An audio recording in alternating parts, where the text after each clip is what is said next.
Hello, Durud and Shalom and Ola. Hola, hola, how you doing? Good, good. Monkey. Another day, another continuation of this up and down, no deal, no military escalation, ceasefire not situation that we're in. Things are Okay. not happening, and we're running out of time.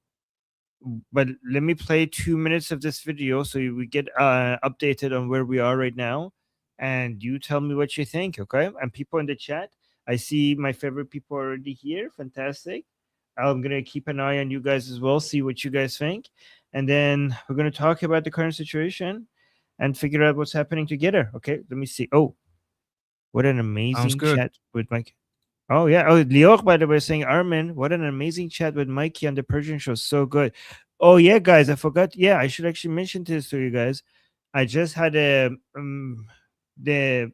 number one teacher of IDF soldiers on the Persian channel. So it was amazing. So, anyways, we talked about arming the Iranian people, and Leo was there. That's fantastic. All right, that's great.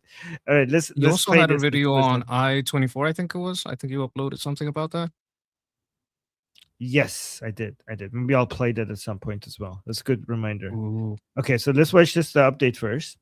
Turning now to the Middle East, President Trump says the U.S. is only semi-negotiating with Iran as the regime unveils its new list of demands to open the Strait of Hormuz. Chief Foreign Correspondent Trey Yingst is live in Tel Aviv with the latest. Good morning, Trey. Yeah, hey guys, good morning. With diplomatic efforts ongoing to reopen the Strait of Hormuz, Iranian officials are now making new demands. Iran's Supreme National Security Council issued a fresh statement over the weekend calling on the United States to permanently end the war and compensate Iran for damages before the strait would reopen. Iran's foreign minister says even if a deal is reached. Yeah, by the way, the person that made that demand from the Security Council, he's no longer on the Security Council. They removed him. It doesn't necessarily mean the strait will stay open. The talks with Oman are about the temporary route. We are almost very close to the result. Determining the route by Iran and Oman does not necessarily mean the reopening the Strait of Hormuz. That is dependent on other factors. The violations of the Memorandum of Understanding by America should be compensated. With details still being worked out, the U.S. naval blockade remains in effect. U.S. Central Command says as of August 9th, CENTCOM has redirected 55 commercial vessels, disabled 2 and boarded 2 to ensure compliance. And President Trump told Axios on Sunday, we are low-keying it. We are only semi-negotiating with them. The president went on to say, we are just watching Iran with its huge inflation and the fact they have no money. Now, So here's the thing. We went from we're going to blow them up like you have never seen before since World War II, to we're gonna have a deal within 48 hours, and that was now we're just semi-negotiating with them. This is the news from yesterday. No, this is the same thing. We're not negotiating. We're sending messages. Yeah, this is a different. This is actually from a few hours ago. The reason why this sounds like Monkey, you're right. The reason why this looks so much like yesterday is because nothing is changing. The only thing that is changing is this recent quote by President Trump. No, I mean, it's funny because remember we made fun of them because yesterday they were saying, oh, we're not negotiating, we're exchanging messages. And we talk, well, if you're talking prices about a car over text, that's negotiating. Right. You can't say you're just sending messages. And this sounds like the same thing. We're not negotiating, we're semi-negotiating. Semi-negotiating. So yeah, yes, you're right. You're right. Negotiation. You're right. Arakchi yesterday was saying we're not negotiating at all. We're exchanging messages. And today Trump is saying we're not negotiating we're semi-negotiating. You're right, actually. Now I see what you're saying. Okay. Just watching Iran. I think it's funny. So, okay. All right. Vice President J.D. Vance spoke with Fox News over the weekend, indicating that U.S. pressure on Iran will continue until an agreement is reached. They're hurting in a big way. They want this thing to be over. The question is whether they're able, their system is able to give the things that are necessary for us to be happy, for us to feel like we've gotten what we need out of this particular engagement. That is still to be determined, but I do think that we've made some progress over the last few days. So you know what the issue is? The issue is that the Islamic Republic is hurting a lot more than the United States. A lot more. Like by a huge margin. I mean, United States isn't technically even hurting, okay? But the difference is that the Islamic Republic doesn't have to care about the opinions of the people as much as the United States, right? So imagine like I'm an abusive husband and father, and Monkey is a family man, right? And me and Monkey are fighting, okay? And the Monkey is stronger than me, and he could beat me up, and I can't, okay? However, the Monkey cares about he's a respectable man, and his wife and children don't want him to get into a fight. Okay, me, I won't be able to beat the Monkey up, but I don't also care about my wife and children, right?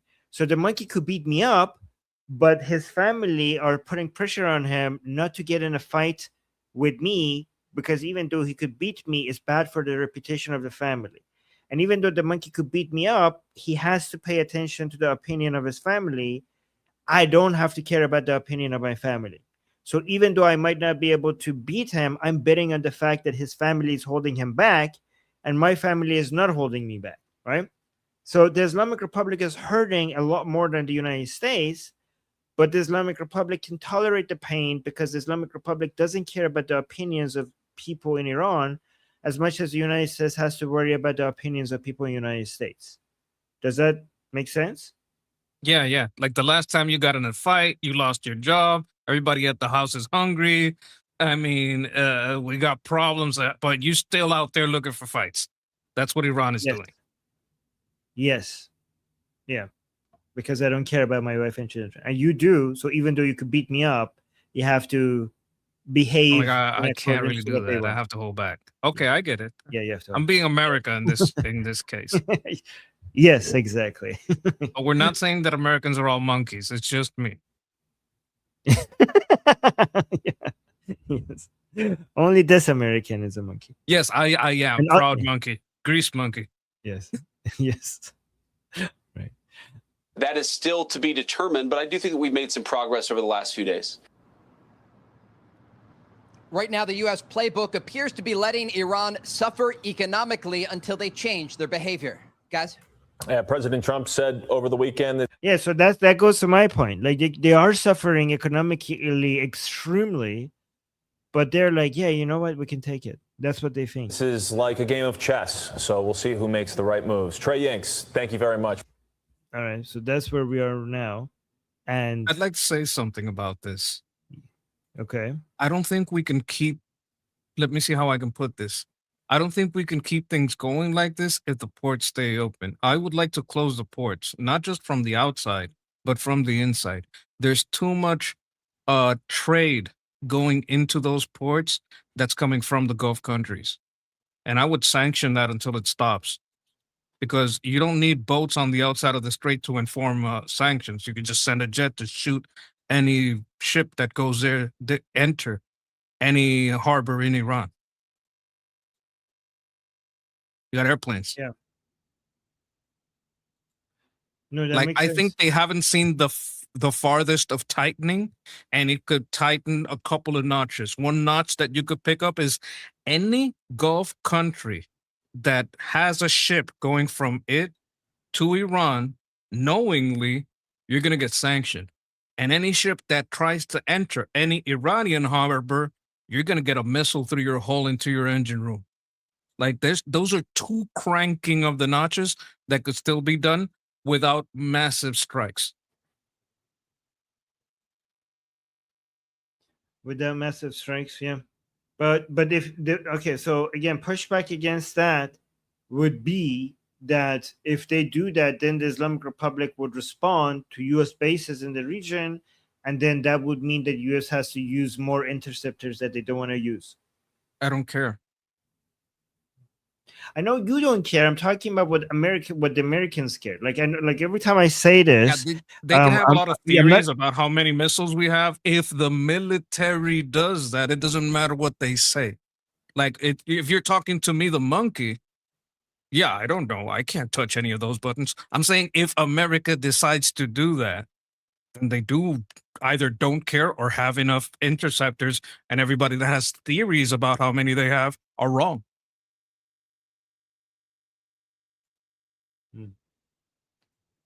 All right, let's go to.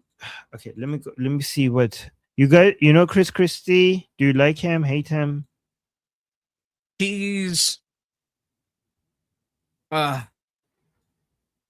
he has his good moments and his bad moments. I'm going to put it like that. A lot of them are bad. I think right now you might actually. Let's see what you think about what he says over here. Yeah, I mean, what does he do? Look, the real problem here is it was an adventure without a plan. And now, I've struck this week when the Iranians put out their list of demands to reopen the strait, reparations, etc.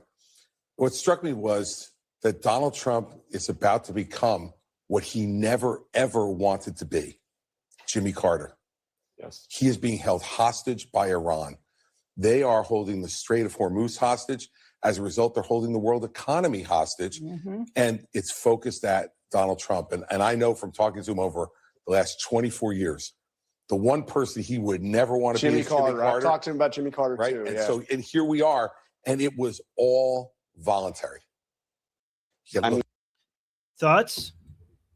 Well, he hates Trump because Trump constantly made fun of his weight. I know that's a side issue, but it's the truth. Number two, he's on ABC. So he's over there, playing footsie with the Democrats because that's what ABC is. It might as well be DNC.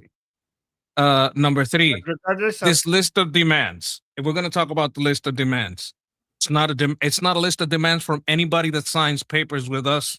Therefore, we don't care about it. I'm an American. And that's the audience he's playing to. So he's talking about a list of the demand that's unofficial.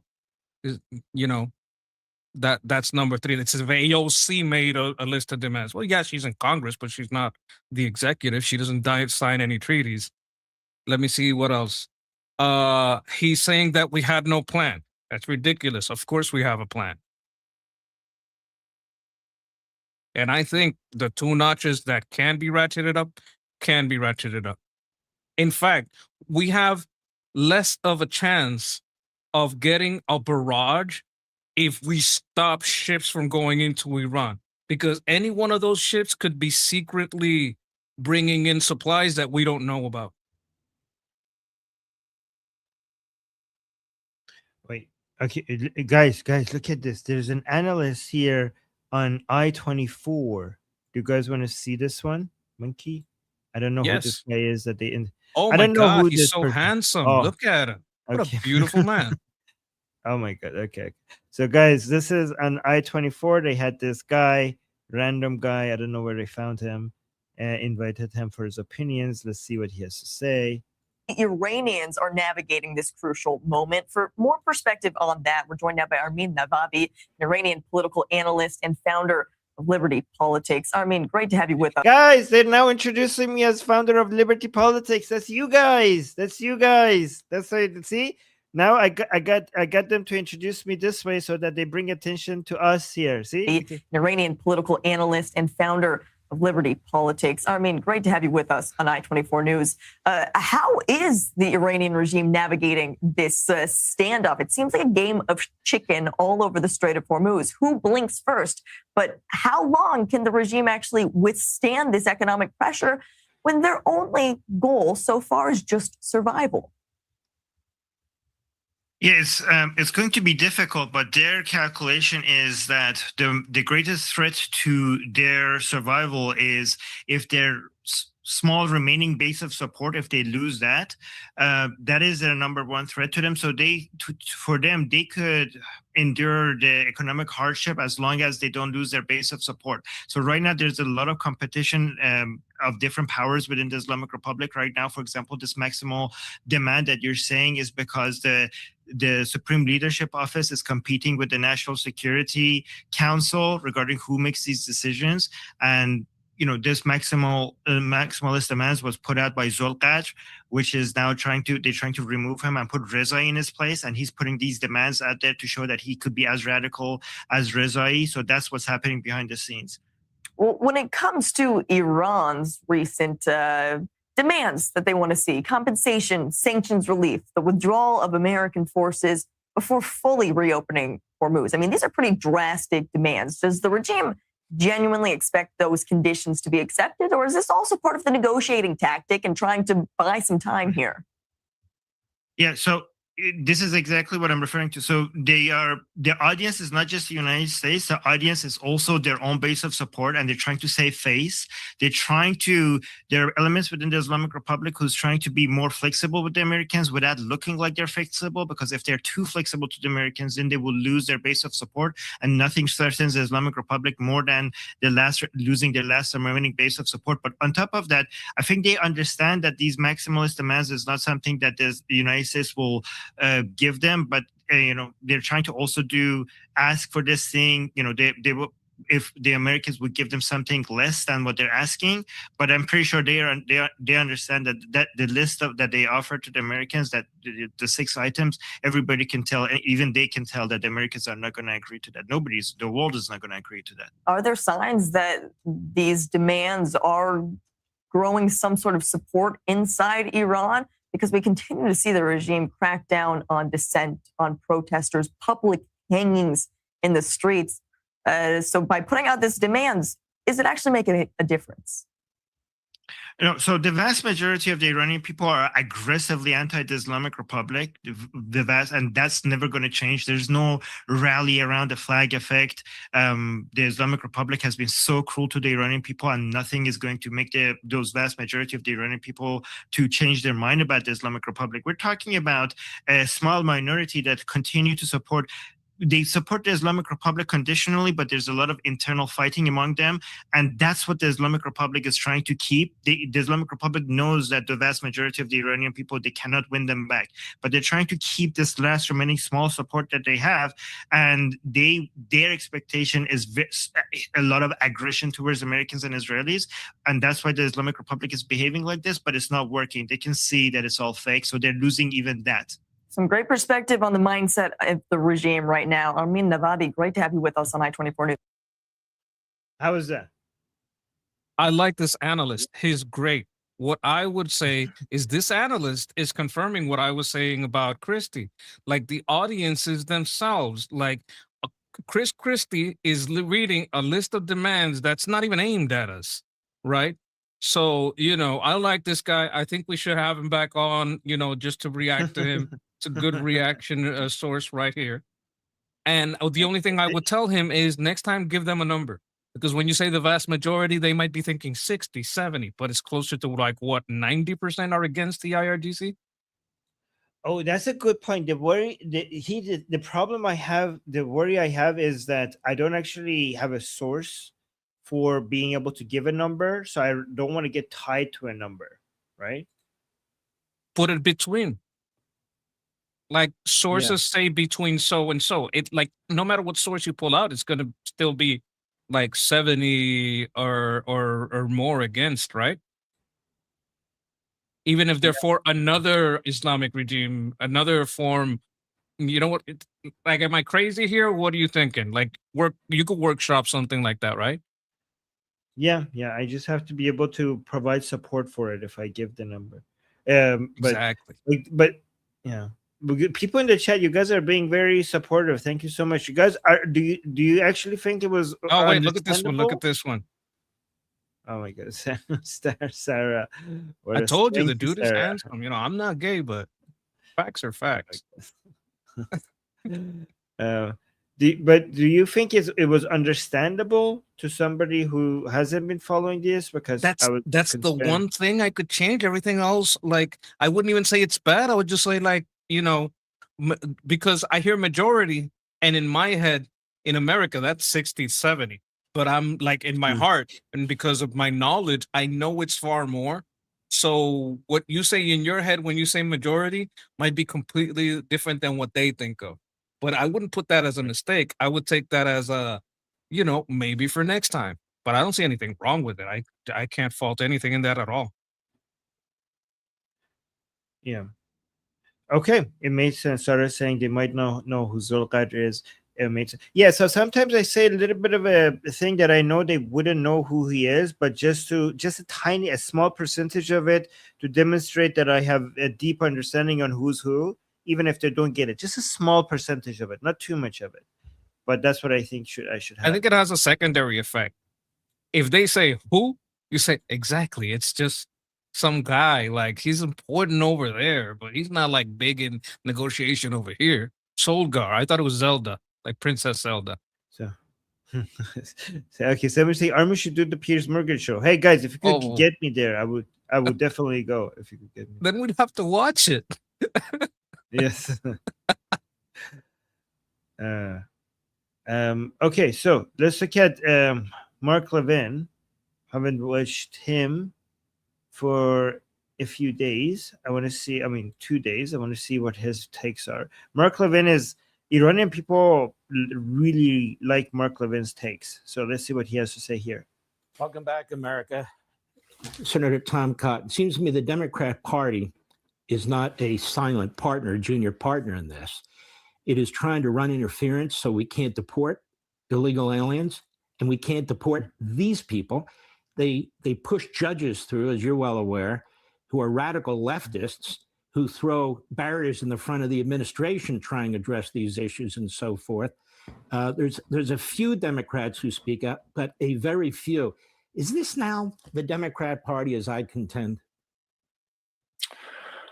Well, Mark, you said there's a few Democrats.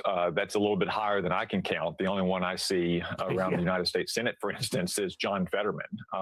And John's a Democrat, as he said. You know, John has a lot of views that I don't share on economic policy or on social policy, but John's a patriot. And John believes that his party has gone down a dark path towards anti-Israeli sentiment, anti-Semitic sentiment, socialism. I don't see any other Democrats out there like him.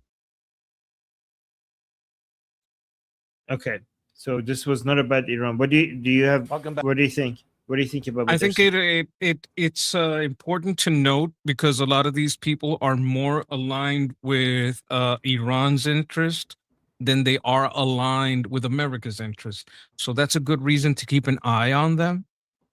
As far as I know, the only Democrat that's more aligned with America's interest in the international sense is Fetterman. Right. Oh, here. Okay, so you saw Israel rejected the Gaza deal, right? So this was President Trump's deal for Hamas, and Israel is now rejecting it. Israel has rejected the measure within President Trump's 15-point peace plan in Gaza, saying the IDF is refusing to withdraw until Hamas disarms. So I wonder if this is going to make President Trump upset. Some people are suggesting that this is Netanyahu signaling that Israel is going to do its own thing, not just with Gaza, but also with Iran. So let me play it. So look at this. Israel, yeah, okay, I already read that, but let me play this video. Demanding concessions from the United States before reopening the Strait of Hormuz, further complicating efforts to reach a peace deal between both countries. Meanwhile, Israeli Prime Minister Benjamin Netanyahu is rejecting the Trump-backed 15-point peace plan, vowing the IDF will not withdraw until Hamas is disarmed. Alex Hogan is live from the White House with more. Hi, Alex.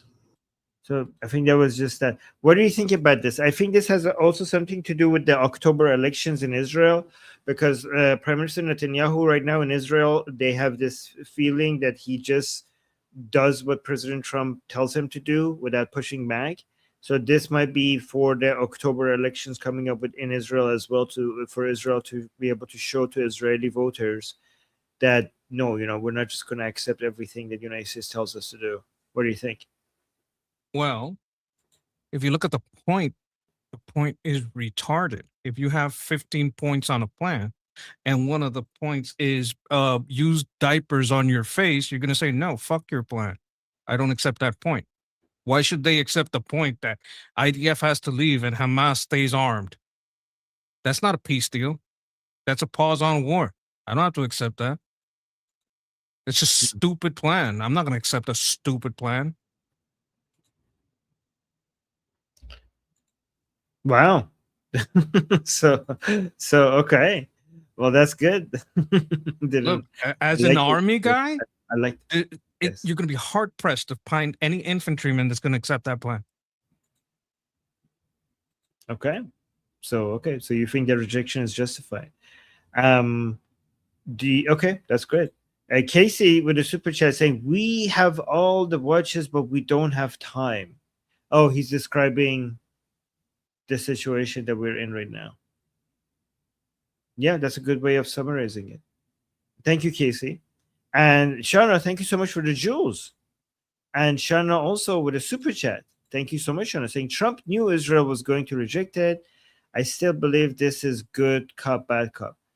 I think you might be right, but I also think you might be wrong. I don't know. And I think a lot of people are tired of everything being explained away with 5D chess, psychological war games, and good cop, bad cop.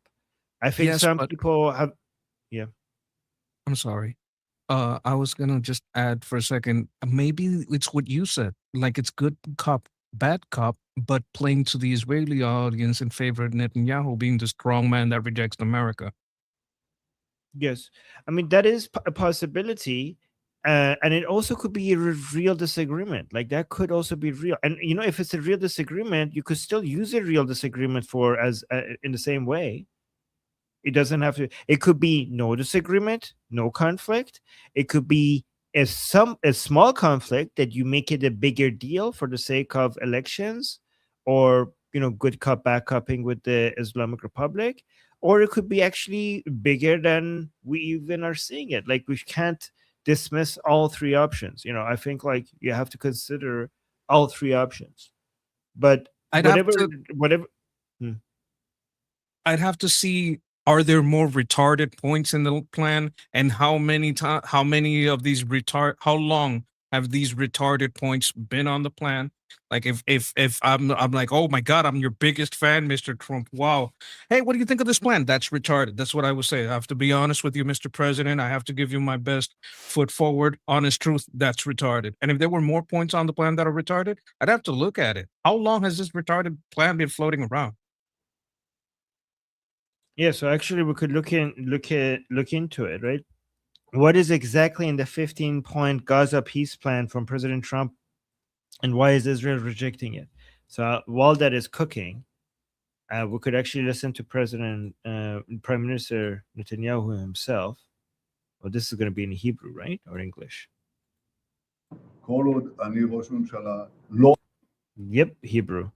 So he's saying, as long as I am prime minister, a Palestinian state will not arise, not in Gaza, not in the West Bank, not in Fatahistan and Hamasistan. Oh, Fatahistan and Hamasistan. Okay. All right. Let me see what's in the plan. Stan means land, right? Yes, Hamas land. Okay, the core provisions of the 15-point plan. Let me actually put him on the screen while I read this. Okay. So phased ceasefire and IDF withdrawal, a staged withdrawal of the IDF from Gaza back to the yellow line established in the October 2025 ceasefire, accompanied by an immediate freeze in offensive military operations. Hamas and all armed groups in Gaza must decommission their weapons and surrender military infrastructure in staged phases under international verification. Amnesty for Hamas members who lay down their arms and pledge peaceful coexistence, with guaranteed safe passage to their countries for those wishing to exile themselves. Gaza would be managed by an apolitical committee of qualified Palestinian technocrats and international experts to handle public services and civil administration. Overall supervision and funding allocation managed by the Board of Peace, chaired by President Trump, serving as a bridge until a reformed Palestinian administration takes over.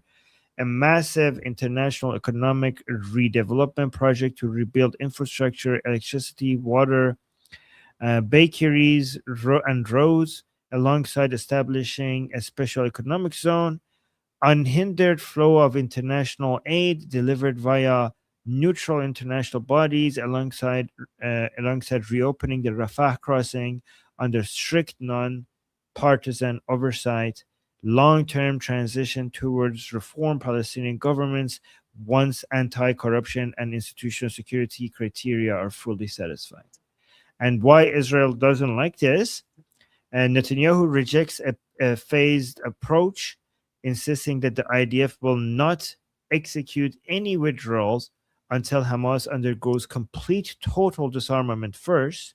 Netanyahu strongly rejected any framework opening the door to a future Palestinian state, asserting that Israel will maintain complete military control over security matters. The Israeli government argues that Hamas remains capable of regrouping during staged withdrawals, insisting on military pressure to ensure total security guarantee. So, what do you think? Yeah, I'm with Netanyahu on this. Like, you have to look at their track record, and the track record is going back on every deal they've ever made. I don't like that it says decommission. It doesn't say disarm. It doesn't say give me your weapons. It's like, oh, you're gonna, I don't know, disassemble your weapons. What do you mean decommission? You're gonna melt them? Am I gonna give you some thermite so you can melt them? How does this decommissioning happen? It sounds like bullshit. Also, there's like oversight. Who is this oversight? Who is this board of peace? Is it Turkey and Egypt and who? And Syria? Like who are we talking about here? Yeah. Why would I trust them if I'm Israel? We got two. The next two super chats are from inside Israel, and they're both not fans of Bibi. So let's see what Israelis from inside Israel think. Amir the Cricket from Israel saying, what do you think about the Gaza plan from Hamas side? I thought it's good for them to buy time, maybe give some weapons away and get armed with drones. Yeah, I think it's a good deal to buy time for Hamas. They're like, oh, if this is going to hold Israel back for us to recover, this is a good deal for Hamas. Exactly, Amir. That's the problem with it. Agreed 100%. 100%. And Nechama, okay, so guys, I realized that apparently the emphasis is on the Cha part, not on the Ne part. Okay, so Nechama with a super chat saying, Bibi's statements don't align with his actions. He's saying this to get votes. The orders that then orders IDF have still fully complied with Trump's plan. Okay, then he orders the IDF to comply with Trump's plan. He is what? He's doing hanging for, I don't know, hanging means. I think it's a mistype. He's doing this for votes, but privately complying with the plan. So did the IDF leave? Because that's like the main stickler. If the IDF left, then yeah, he did stick by the plan. If his most important point that he called out is we're not leaving, and they didn't leave, then he's not complying. That's a good, simple way to check.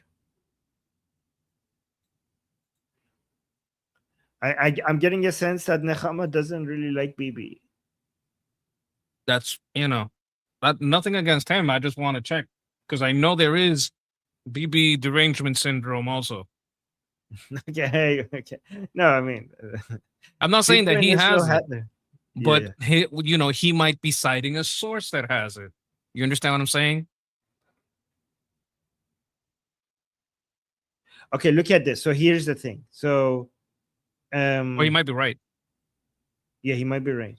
So on August, Netanyahu publicly rejected the 15-point Gaza peace plan to appease domestic political constituencies. In July 2026, the Israeli cabinet quietly approved legal frameworks enabling international stabilization forces into Gaza. U.S. officials confirmed on August 2026 that the IDF is operationally complying with U.S. requests to restrain offensive actions, while public speeches emphasize refusal. Military directives on the ground show functional compliance with the peace framework. Is he So in maybe charge of the Shauna was right. military, or who is this cabinet? That's what I don't understand. Is it if he's in charge of the cabinet and the cabinet did that, then Nechama is completely correct. Yes, and Shauna would be also completely correct that this is good cop, All bad cop. political. Yeah, but it also demonstrates how much in Israel, how much people in Israel are frustrated with Israel not being able to make its own decisions. Yeah, he's concerned. He's saying that he's concerned about the reality of them leaving, which I would be too. He's saying we'll definitely the next few days or weeks, based on the IDF actions, or we'll definitely leave. Okay. So far, the statements don't align with IDF activity. I don't like BB, but I'm more concerned with reality than any of my own biases. Okay. Yeah, yeah. Like if they're literally having like what do you call it? Like a non-aggression thing where they can't go after people that just attacked. They can't defend themselves and they have to leave and they have to step back. And if that kind of bullshit's going on, and I would say he's full of shit. Look, Yeah, I love Trump and I can call his points retarded. I could do it to BB too. Yeah, I mean, right now there's a lot of frustration. A lot of not all. A lot of Israelis love BB, but there's like Israel is like divided over BB. Many people love him, and call anybody who doesn't like BB a leftist. Okay, but many people also are thinking that no, we're not leftists, but BB is making us weaker. So there's a lot of division. I get that. Yeah. Okay. All right. Let's change the topic a little bit to this Muslim guy, because this is Abdul El Sayed, who just won the primary for a Senate seat in United States for the state of Michigan. I believe so. Michigan or Wisconsin. Okay. I always get them mixed up. Wisconsin makes the cheese. It was Michigan or Wisconsin. Oh my God, he's speaking for CARE. You know CARE, right, Monkey? I think I have a video on CARE. Yeah. But I can't bring it right now. Wow, guys. So you guys know CARE is an organization in the United States. It's an Islamic organization, and it's Muslim Brotherhood. CARE is Muslim Brotherhood.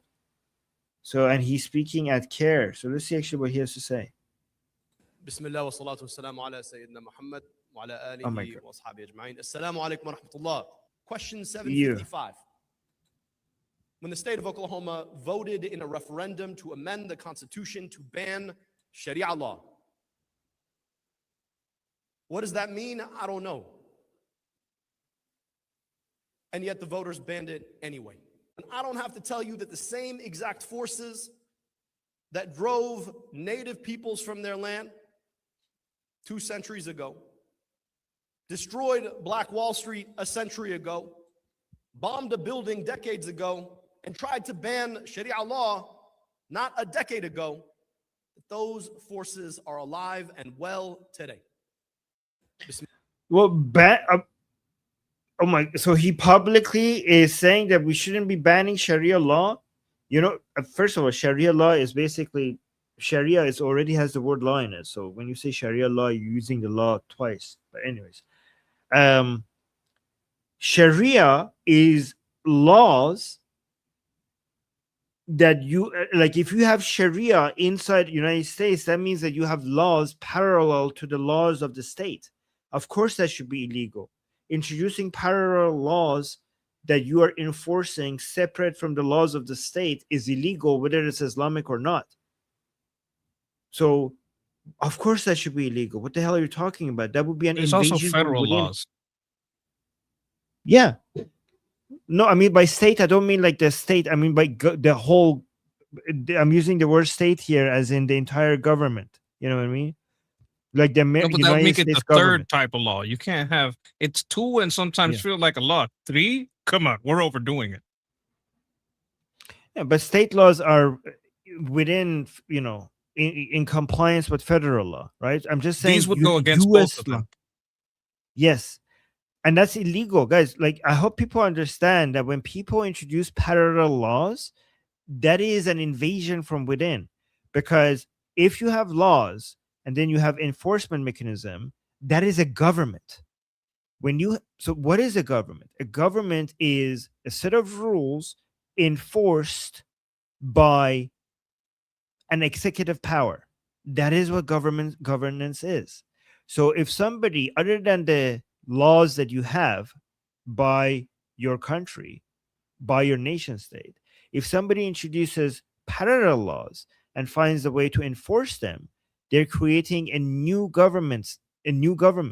They're creating a parallel society with its own laws and its own enforcement mechanism. They're basically creating something like a nation state within your nation state. That is an invasion. That's by definition is an invasion. So Do you know what loophole they're using? What? Homeowners association.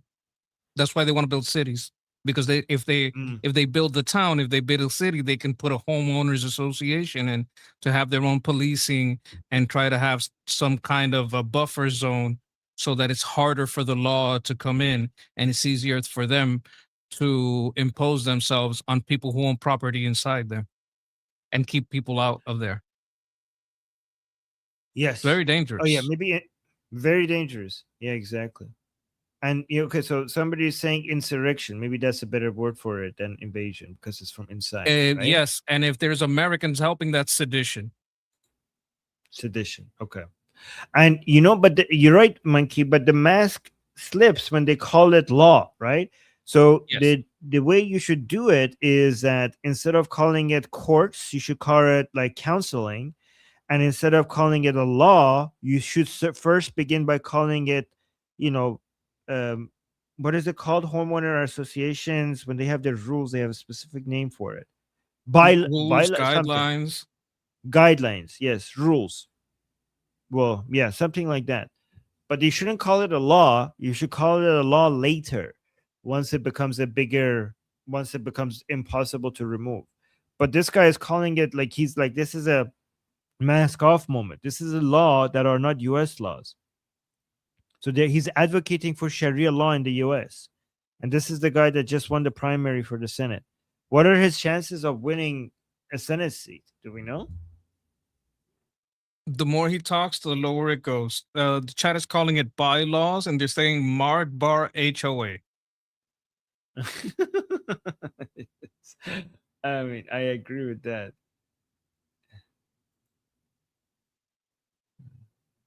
How would you stop this? Well, I sent you a video on people trying to stop it at the Senate. It's specifically about CARE and the Muslim Brotherhood. There was a very recent Senate hearing about this, about stopping, about going after these people's taxes, putting them in jail, seeing their funding to outside terrorist forces like Hamas, their connections. Like I saw like a 40-minute video on it, but that last one I sent you is like a short Fox snippet of it. I want to send you the 40-minute version just so you can have an AI like get the script for you and you can get a rundown on it. But it's very interesting. Like I saw the whole thing. It was fascinating to me. Like if you ever have to go on a car ride this week, I just put it in to listen to the long version, which I'll send you later. Okay. Let's quickly look at this video. And guys, I see your super chats. We're going to respond to it. But let's quickly look at this video that Monkey just sent us about these people. So, happening today, the Muslim Brotherhood will face new scrutiny on Capitol Hill as lawmakers examine the group and its network in the United States. Founded in Egypt in 1928, the organization was built on the belief that Islamic teachings should guide government and later developed an armed wing, and Hamas emerged as its Palestinian branch. Our next guest argues that the real challenge is understanding how the Muslim Brotherhood operates beyond terrorism, including through politics, education, and grassroots activism. Here to discuss, Lorenzo Vadino, the founder and director of the program of extremism at George Washington University. Sir, thanks so much for joining the program.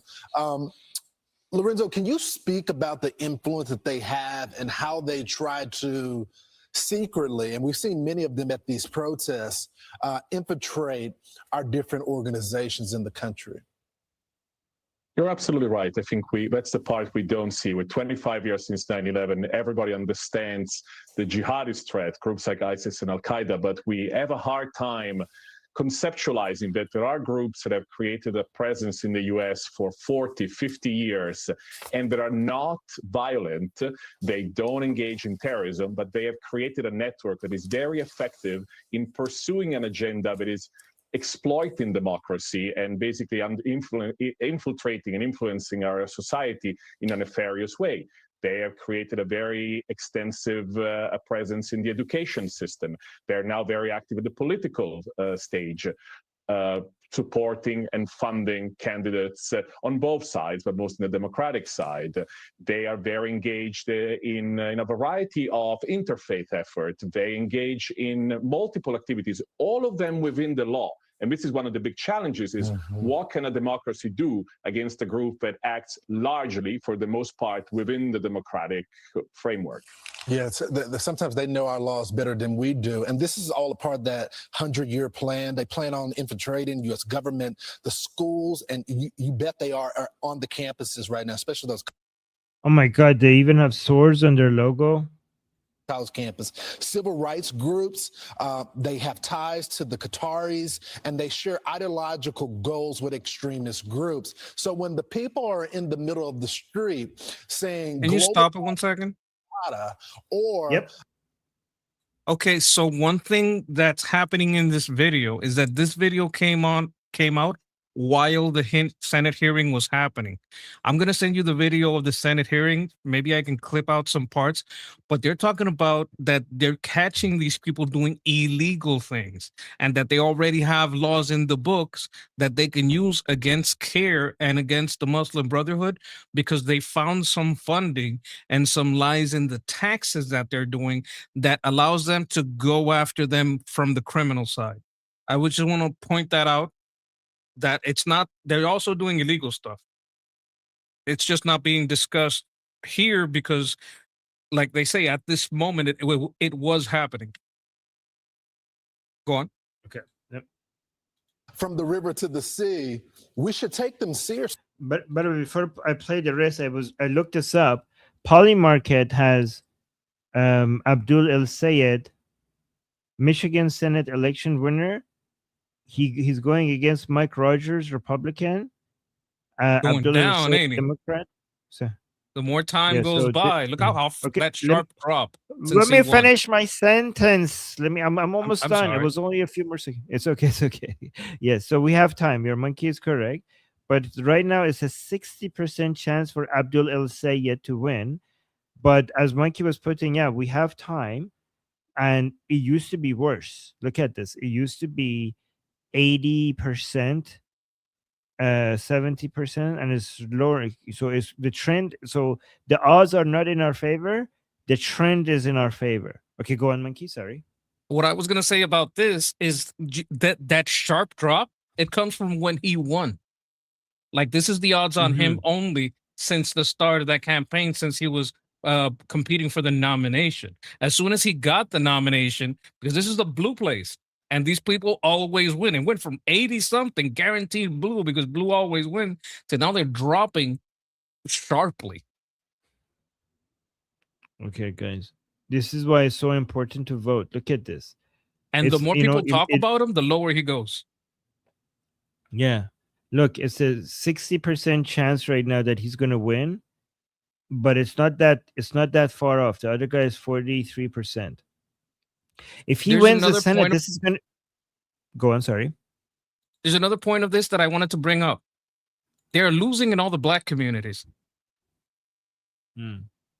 They're winning in all the college communities, in all the black communities. I said it before. People don't understand this. We are the ones that are getting disenfranchised. Latinos, black people, I'm mixed. I'm half and half of that. But us Latinos and us black people are the people getting disenfranchised. Most of us don't want a lot of the strong Democrat policies, and a lot of us are not anti-Christian or anti-Jewish. If he wins the Senate, would he be the first Muslim in Senate? No, I think we got a. Okay, there's Rashida. I don't know if Rashida Tlaib is Congress or Senate. Ilhan Omar, I think Congress. she's Congress. And Yeah, I think all of them are Congress. all of them are Congress. It could be. I'm not sure. It could be the first one. Hold on, let's see. If this guy wins the Senate race, would he be the first Muslim in Senate? I could. Well, technically, Barack Obama will be the first. Yes, he would be the first. So Openly. Abdul El Sayed, yes, Abdul El Sayed will become the first Muslim to secure a major party Senate nomination on August. Okay. If he wins the general election in November, he will become the first Muslim U.S. senator in history. By the way, for non-Americans, being a senator is a much bigger deal than a congressman or woman. So this would be historic for Muslims if they manage to make it to the Senate. By this rate, we're going to have a Muslim president pretty soon in the United States. Oh, we already did. No, okay. I mean, I don't. Oh my God! Look what look at all the things he did for Iran. Do you think we're gonna have an actual like beyond the joke? Like, do you think we're gonna have at some in our lifetime we're gonna see a Muslim president of the United States? In our lifetime, I have doubts. Like, I have doubts about the whole Ummah. I have so many doubts about Islam growing. I have so many doubts of Islam in the youth. Okay, let's go back to this video. Actually, let's go to the super chats because people have opinions over this. Fit over 50 fitness. Thank you so much for the jewels, 10 jewels. Sean over the super chat saying Sharia is literally against the Constitution. Yep. I mean, it's against everything, to be honest. Yeah, terrible. Yes. Yeah. Introducing them into the system is an attempt to end the country, just like communism. 100%. 100% true. And Nahama with a super chat saying, also, yes, Armin, you got my name correct way in the beginning, but then Ali learning it incorrectly threw you off. Oh, okay. And you started saying it wrong too. Okay, blame Ali. He corrupted my mind. You got it right now. The emphasis is on the end. Okay. Okay, blame him, but subscribe. Yes. Okay. Sean over the super chat saying, we stop it by giving them a microphone and streaming it to every house in US. Exactly. Arabs have started making TikToks about Arab culture, and the comment sections are brutal. The more honest, the better. Okay, yep. Again, this is why I say sunshine is the best disinfectant. That's literally what the shark chose. The more he came to the limelight, the sharper the drop became. Yes. This is why banning Islam doesn't work, because it grows faster in the dark. We need them to be able to, we need to give them the courage to come out and say what they are fighting, what they believe in, so that we could basically expose them. Anyways, let's see what the rest of this video says. Seriously, right, Lorenzo? I think you touched on a couple of very important points. First of all, that this is not a small improvised network. This is a long presence that dates back decades in the United States. It's very well funded, mostly by Qatar, but also by other sources in the Middle East, and knows how to speak our language. They know how to frame their issues through the lenses to a language that is palatable to Western audiences, particularly on college campuses, but also to civil rights organizations. They will never openly speak about jihad and frame, for example, the Israeli-Palestinian conflict in terms of religious terms. They will use the language of post-colonial theory, oppression, apartheid, and so on. Obviously, for them, in reality, it's a religious conflict, but they know how to camouflage their real goals. And they have the ability, they have really created a very symbiotic relationship with a large part of civil society or progressive organizations that serve, and this is very reminiscent of what happened in the Iranian Revolution, as sort of useful idiots for these Islamist actors. Lorenzo, quick exit question. I only got about 30 seconds. When you look at the rise of this new democratic socialist group, we see a lot of the same teachings under them. How closely tied are they? I think we're seeing some dynamics in which there is support, financial support. There have been a few candidates that have been successful, even including yesterday in Michigan, successful in elections that unquestionably have ties. I'm not saying they're Islamists, but they are unquestionably supported by those Islamist networks. It's the same ideas. They may not have the same label, but the underpinnings is something that we should all be concerned about. Lorenzo, thanks so much for joining the program. I'm more scared of their communism, honestly, than their Islam.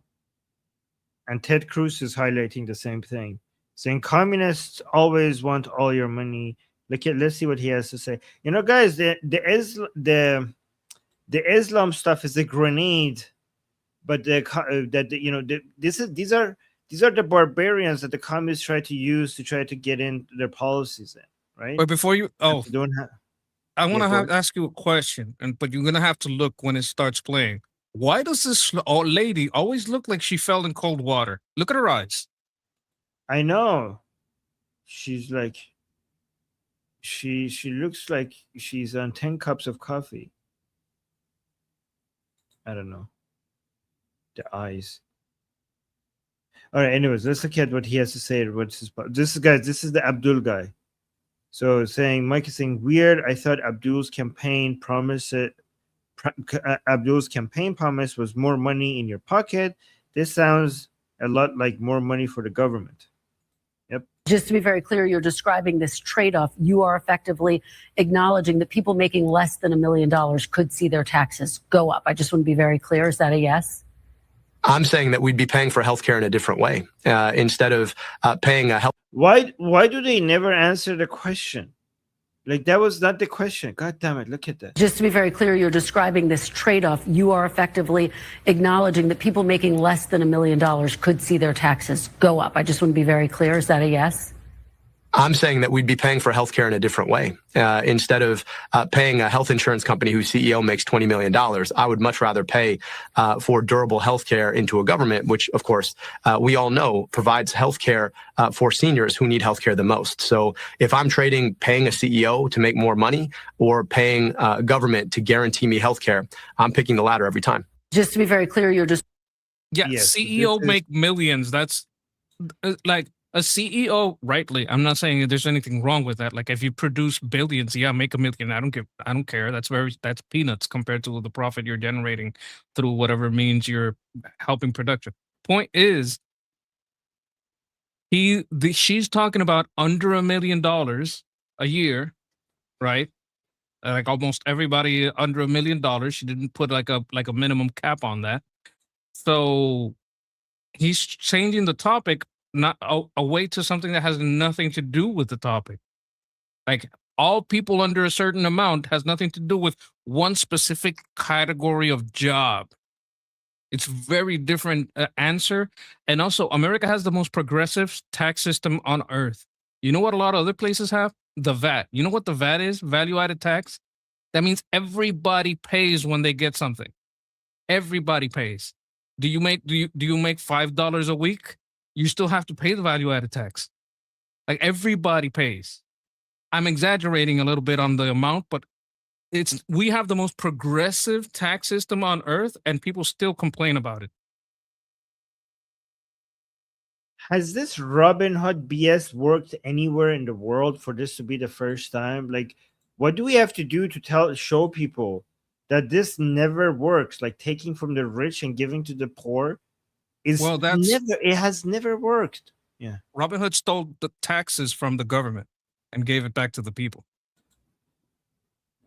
Yeah, but whatever. Like, I'm just it's just a label that I'm using. It doesn't. I don't care about the real Robin Hood story. But just taking from the rich and giving it to the poor, like, no. It has, like, it's never worked. It's never worked. They Ever. never give it to the poor. They always just keep it. But even if they did give it to the poor, like it's just it basically messes with the entire market, and it punishes productivity instead of rewarding it. Well, It that's what punishes happens wealth in all those creation. failed supermarkets. Like they tried that. They tried that when there's, that system Mandami wanted to do. They did it in other places. They took taxes to lower the cost of some products in a store. It basically cost millions upon millions to the store because undercutting regular business is extremely expensive, especially supermarkets, because supermarkets operate at a very low margin. To go below that margin, you have to cut a lot into not just profits but cost. Like you're, I don't know what the right word is for is. You're selling it cheaper than you're buying it. I just think that one thing we need to teach young people is the difference between wealth distribution, wealth redistribution, and wealth creation, because people don't seem to understand that wealth is not a fixed amount that you need to allocate to people in a fair way. Okay, it's not like the societies don't come with a fixed amount of wealth that you have to figure out how to distribute it to people. Not a zero-sum game. It's not a zero-sum game. It's about wealth creation. Forget about distributing wealth. Figure out how you create wealth. And you have to make the size of the pie. Instead of figuring out how to cut the pie in the correct pieces, you have to think about how I could make this pie so big that even the smallest portions are still huge. That's what every society needs to be obsessed about. Wealth creation, not wealth redistribution. And you don't get wealth creation unless you reward the people who generate wealth. That's what you have to learn. That's what you have to teach people. The essential and most important part of redistribution is the power to redistribute. For whatever reason, if you can sell the power to redistribute, you get to allocate to yourself a monopoly of force. Yes. Exactly. All right, let's hear more of this person, because this guy is going to become potentially could, if you guys don't go vote, this is going to be your first Muslim. You're going to get Muslim and communism at the same time in your Senate. Yay! Two poisons for the price of one. Congratulations, Americans. This is a very important topic. Yes. So let's actually see more about him, and then we got some super chats, and you start a comment. We'll do that. I believe that we do need to defund the police. I actually believe in court reform, right? Yeah, in Supreme Court reform. Every president should get 3 appointments. You can either use your appointment to give somebody who's on the court a second 10-year term and limit everybody's terms to 10 years, or you can include somebody else. Would that expand the court? Sure. But there's nothing in the Constitution that says there have to be 9 justices. And like the things that I actually look at on Instagram, right? Of course, we get served that on your For You page. But then like every third video that scrolls on its own is going to be some OnlyFans model. I think the foundational issue here is we need to start taxing billionaire wealth, right? And when you tax billionaire wealth, you disincentivize the accumulation of wealth. If you cannot stand for trans rights, do not be surprised when they come for your rights. I look forward to pushing forward legislation that would preempt localities from participating. This is the best way to get rich people to go take their money out of your society. This is wealth tax is such a horrible idea, and it failed every place that tried this. It failed. You guys know billionaire wealth is mobile, right? Those people know exactly how to move their money so fast. So yeah, good. Every society that treated its billionaires the best attracted more wealth creation. Every society that scared billionaires away failed eventually. We need to start taxing billionaire wealth, right? And when you tax billionaire wealth, you disincentivize the accumulation of wealth. If you cannot stand for trans rights, do not be surprised when they come for your rights. I look forward to pushing forward legislation that would preempt localities from participating with ICE. We've also got to make sure that in this state, we are not discriminating by documentation status. Right now, if you're undocumented, you don't get access to a driver's license. So you're stuck.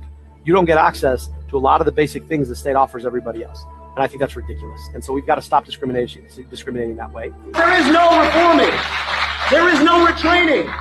There is only abolishing ICE. Fuck ICE. That you can't reform ICE.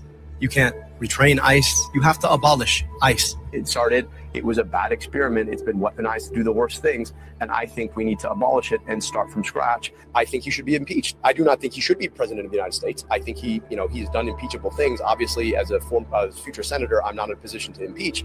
But when they make the case about the impeachable things I have seen with my own eyes, I will vote accordingly. So do you think that the Israeli government should be considered by the U.S. as a foreign terrorist organization? It's certainly a rogue state. You're not going to play the gotcha game, but you're not going to say you think Israel has a right. Well, the truth of the matter is that these wildfires are happening more often because it's drier and hotter than it has been in the past. It's drier and hotter because we continue to rely on fossil fuels for our energy.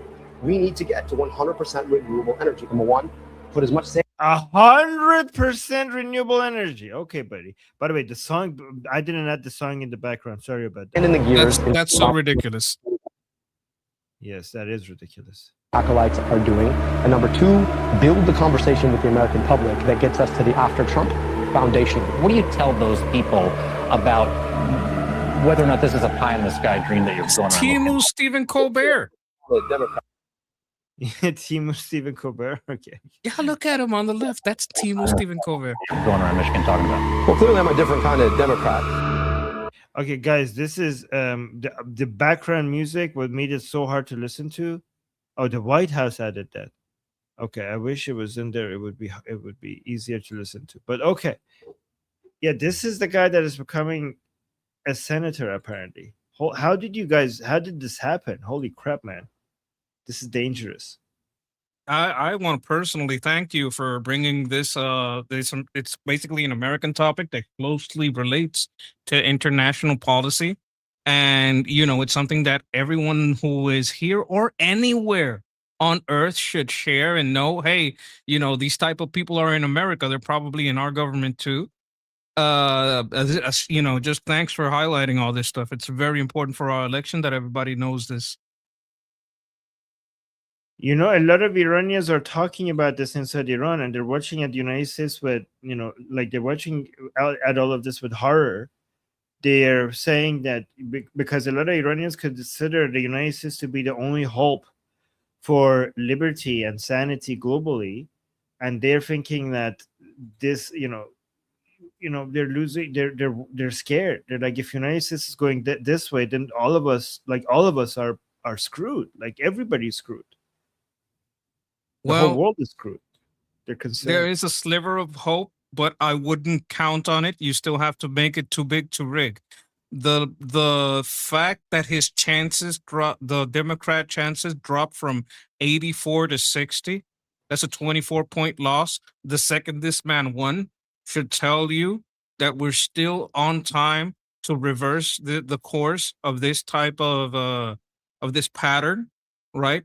And we need to make everybody understand the horror that this type of candidate would bring on us. So, do not despair and think it's all over. Democrats always win in this area or that area. No. When you see a guy like this, you go out and vote anyway, because these are the people that are so extreme that in places where you always lost, you could win. You could make that difference by going out and voting against people like this, because it was almost guaranteed at 84% that the Democrats would win. But when this guy came in, it went down to 60. And if you guys keep communicating what's going on and getting the vote out, even if it's a place that's always been blue, because that's where they win, that's a place that you could flip, and maybe flip it to the point where we would have policymakers that are Republican, flip it to red instead of blue, flip it to Republican instead of Democrat.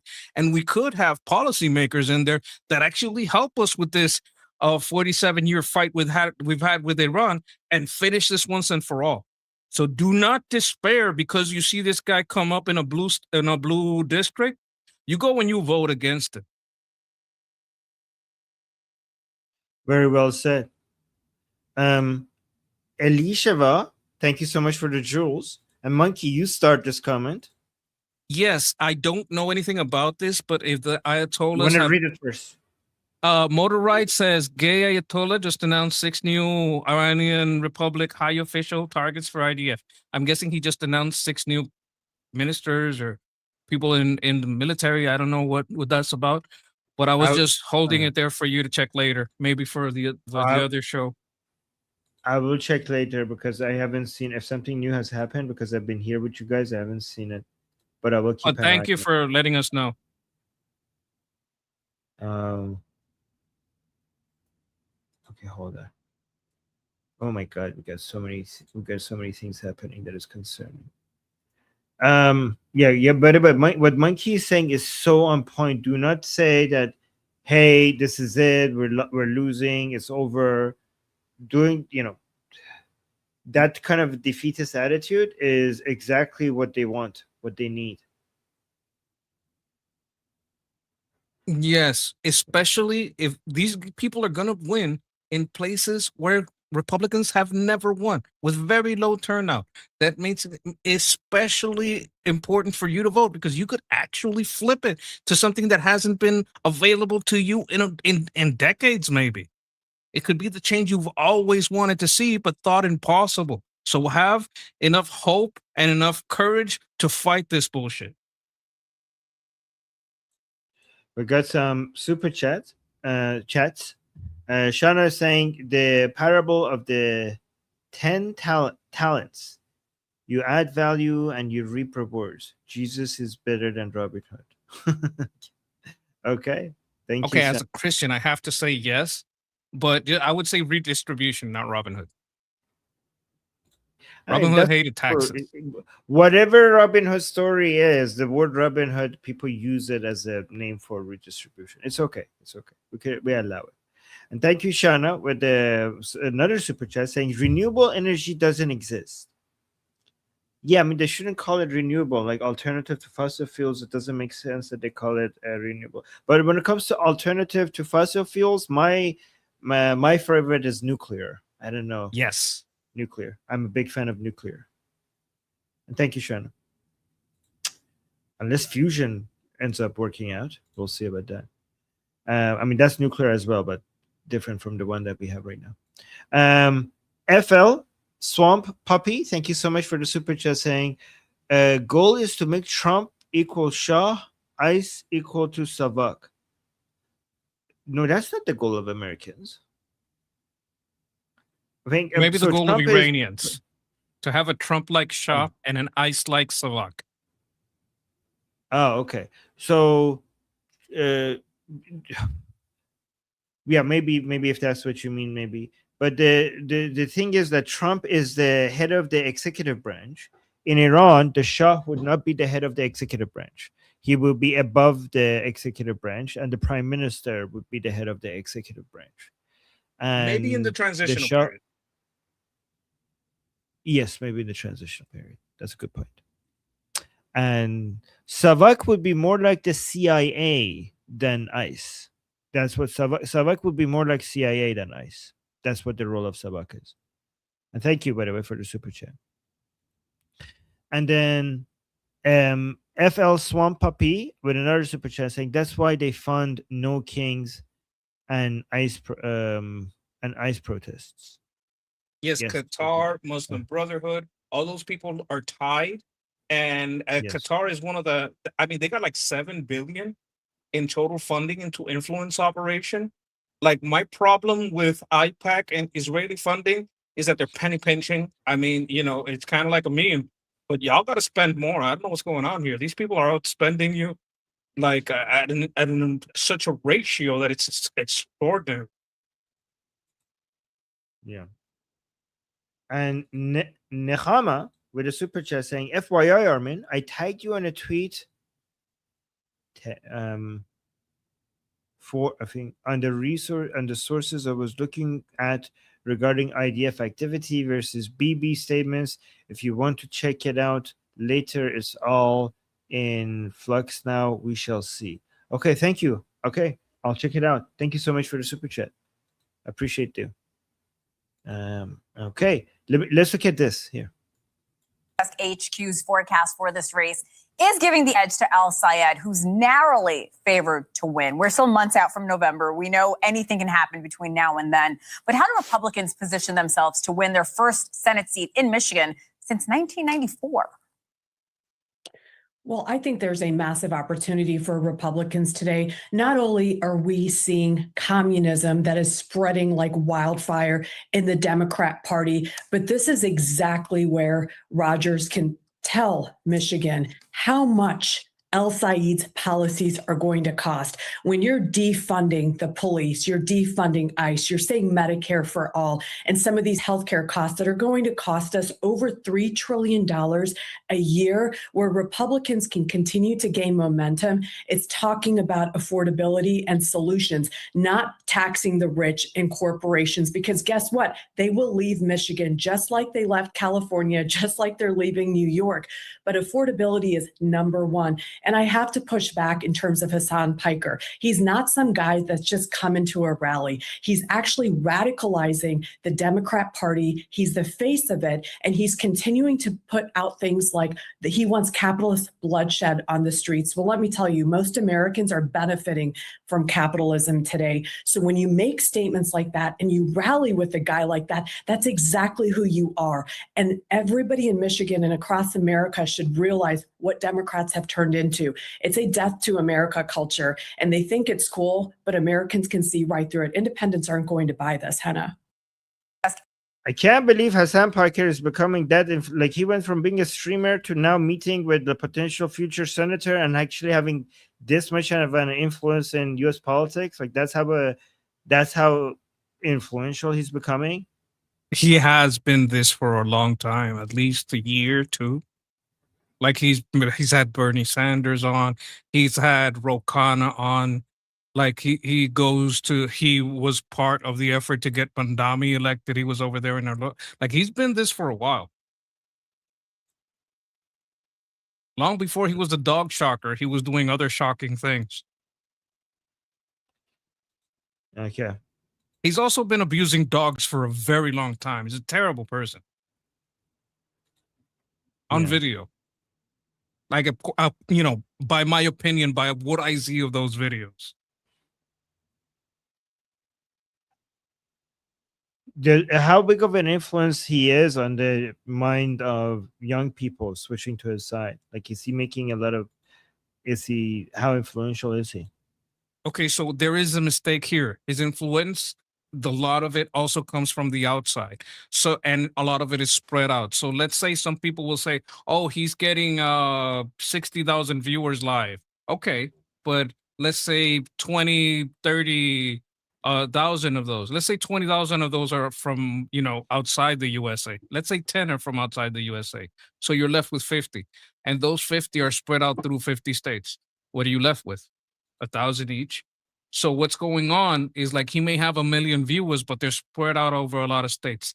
The mistake that some people do, because they have this, the focus, is that Ro Khanna will go over there and think that most of his viewers are in California. A good portion, but not most. Someone like these guys will think he has a big influence all over America. It's not like that. He has a large influence, but it's not as large in one location. He's just a very influential, and he is imitated, right? But he is very radical, like extremely radical. And I think he has more to do with the rise of the DSA and this kind of candidate than with any larger influence in the Democrat Party. I think he is the reason that we have a chance to defeat al-Sayed. Like, I'm not supposed to be like, oh, well, he's a good thing. No, I don't think he's a good thing. But I think there's a time when evil overplays its hand. You understand what I'm saying? When evil gets so masked off that it becomes a rallying cry against what evil is doing and saying. You understand what I mean in that sense? Okay, let me show you this. Oh, wait, before I do that, we've got a super chat here.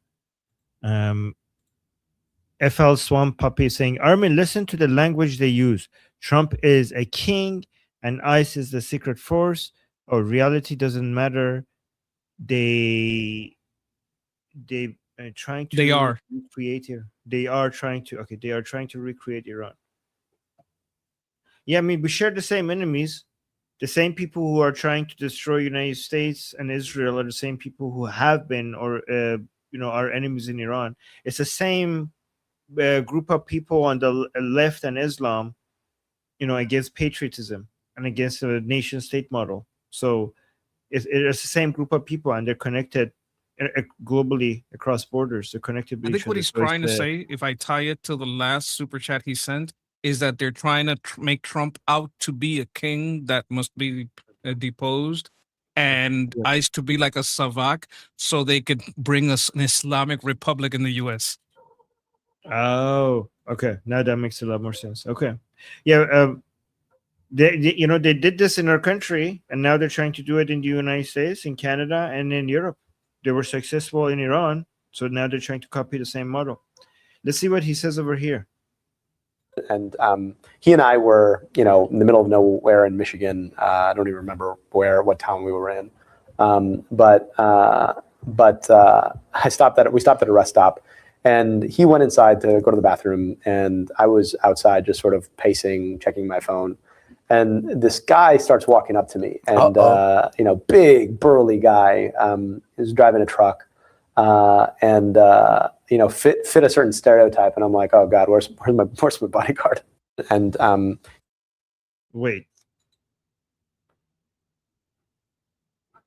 is he talking about white people? I don't know.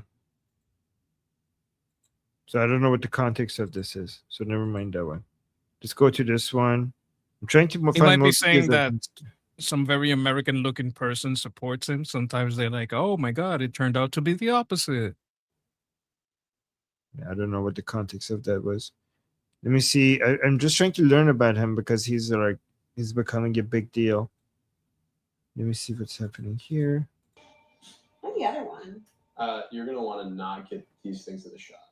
Oh, okay. I don't think we did. Try to keep the shot secular. Try to keep the shot secular. He's talking about the Quran and the Hadith books, the Islamic books. Yeah, he doesn't want the audience to see that. This is like a behind the scenes. Yeah, this is behind the scene. Like when you record this, you want to make sure you don't get the Islamic stuff in the shot. And the other one. You're gonna want to not get these things to the shot. Oh, okay. Oh my God. So yeah, it's the Quran, it's the Hadith, Islamic. Oh my God, this all of it is all Islamic. Do you recognize any of these books? These are just the different. So the ones down here, right? These are the Quran and the Hadith books, right? The ones above it are English teachings on the Quran and Hadith. See? So this has the Quran on it. Quran. All of it is every single one of it is Islamic. But isn't it interesting that he says you make sure you don't get this in the shot? He's making a commercial probably. Yeah, but like this part probably wasn't supposed to make it in. And he said the camera guy like, he can sort of frame it like, oh, we have to hide some of this because of the bigotry of the people. But that wouldn't fly that would be very bad for Muslims. Like if you like tell them like you're trying to hide your Islam. Taquilla, taquitos, who knows? Muslims don't know about taqiyya. You know that? Like I know most of them don't know, but I think they're going to start to learn pretty soon. It's becoming more and more a topic. Don't you hear about it spoken more these days than any time before? Yeah. Most Muslims have learned about taqiyya from non-Muslims talking about taqiyya. Yep. Yeah, before all of this, it used to be something that only like the scholars knew about and talked about. Yeah, but you're gonna want to not get these things to the shot. Oh, okay. I don't think we did. Try to keep the shot secular. Yeah, so Amir saying Muslims don't know about taqiyya. Yeah, they don't. I mean, before the internet, for example, none of them knew. And I lived in Iran for 20 years. I've never heard about taqiyya until I left. I never heard about the word taqiyya until I left Iran from I learned it from ex-Muslims in Canada. I mean, we did use the word. I did learn about the word khud'e, which is basically the same thing, but from non-Muslims. I even learned that from non-Muslims. Is there like a Sunni version and a Shia version? Yeah, and they use it differently, but it's not as common as people make it seem to be. But yeah, unless you're a scholar or something. But okay, look at this. This is the Abdul guy over. Look at this. So you want to see Takia? Maybe this is Takia. Okay, this is okay. Copyrighted music. Wait, look at this. This is not Islamic. He's talking about she wears short shirts when you wake up. He's dancing. What is that song? Is that like a Taylor Swift song? I don't know. He's acting like a male stripper. Yeah, so this is not very Islamic, especially the song. This is so people in the order saying this is so cringe. I think he's trying to be more like, I think he's trying to be more relatable, not look very Islamic, not look like a Muslim radical. What do you think? He's trying to get donations from the blue-haired land whales, so they'll stuff dollars down his jean pants. I think, like, beyond jokes, I think he's basically trying to demonstrate that, you know what, I'm just an average American. I'm not like a jihadi, Durka jihadi person.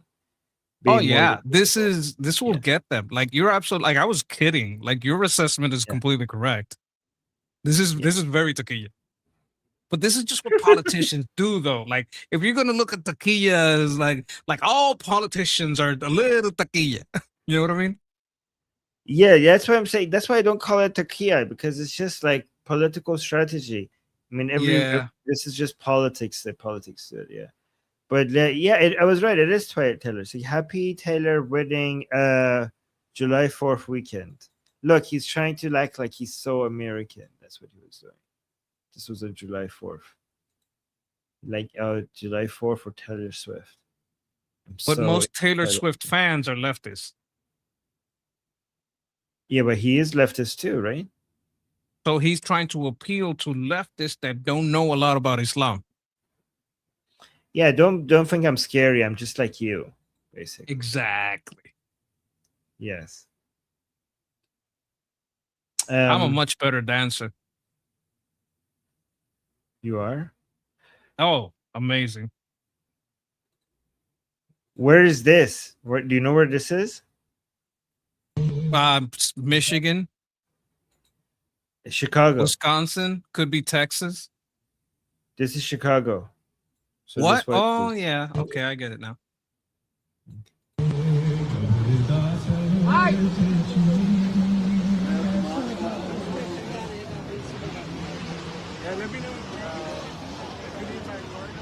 It's spreading everywhere. And I could just mute it. We could watch it with that, the whole Durka side. This, guys, this is Shia. It says Ya Hussein. And they're not Iranian, but it is by the Islamic Republic, right? So every time you see a Shia procession in your country, just please understand that it's been funded and organized by the Islamic Republic without using Iranians, because the Iranians, like, you don't have enough Iranians to want to do this. It's usually Pakistanis, like there are a lot of Pakistanis, Bangladeshis, but even though they're not from Iran, it's funded from the Islamic Republic inside Iran. Let me see what this white guy is saying. Like a colonization effort? Yes.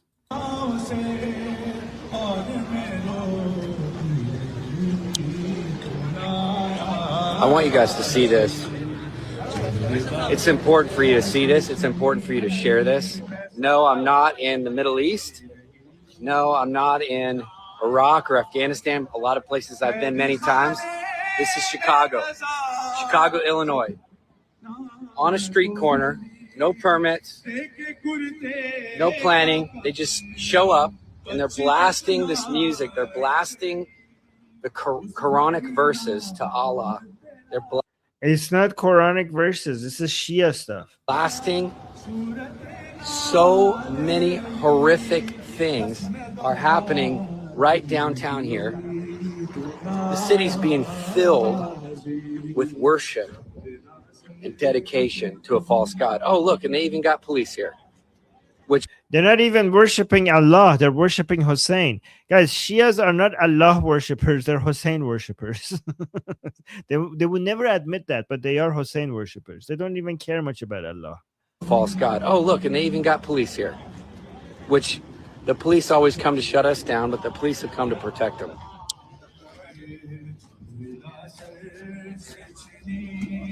This guy sounds like a soldier. Thank you for everything you do. Sounds like a what? A soldier. No. Like he was a soldier. Thank you for everything you do.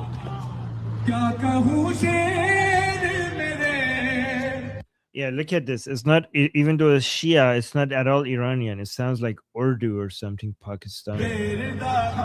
Yeah, guys, see, like Pakistan is mostly Sunni. The fact that you get Shias from Pakistan to fill these places, these are basically the foot soldiers of the Islamic Republic trying to get cheap people that are easy to mobilize that are not Iranian. It's a colonization effort. Yeah, it's a colonization effort, exactly. Somebody's saying, why would they not admit that? Because it's anti-Islamic. Shia Islam is supposed to be Islam. Islam is supposed to be about Allah. But these people are obsessed with Hussein more than they are obsessed about Allah. I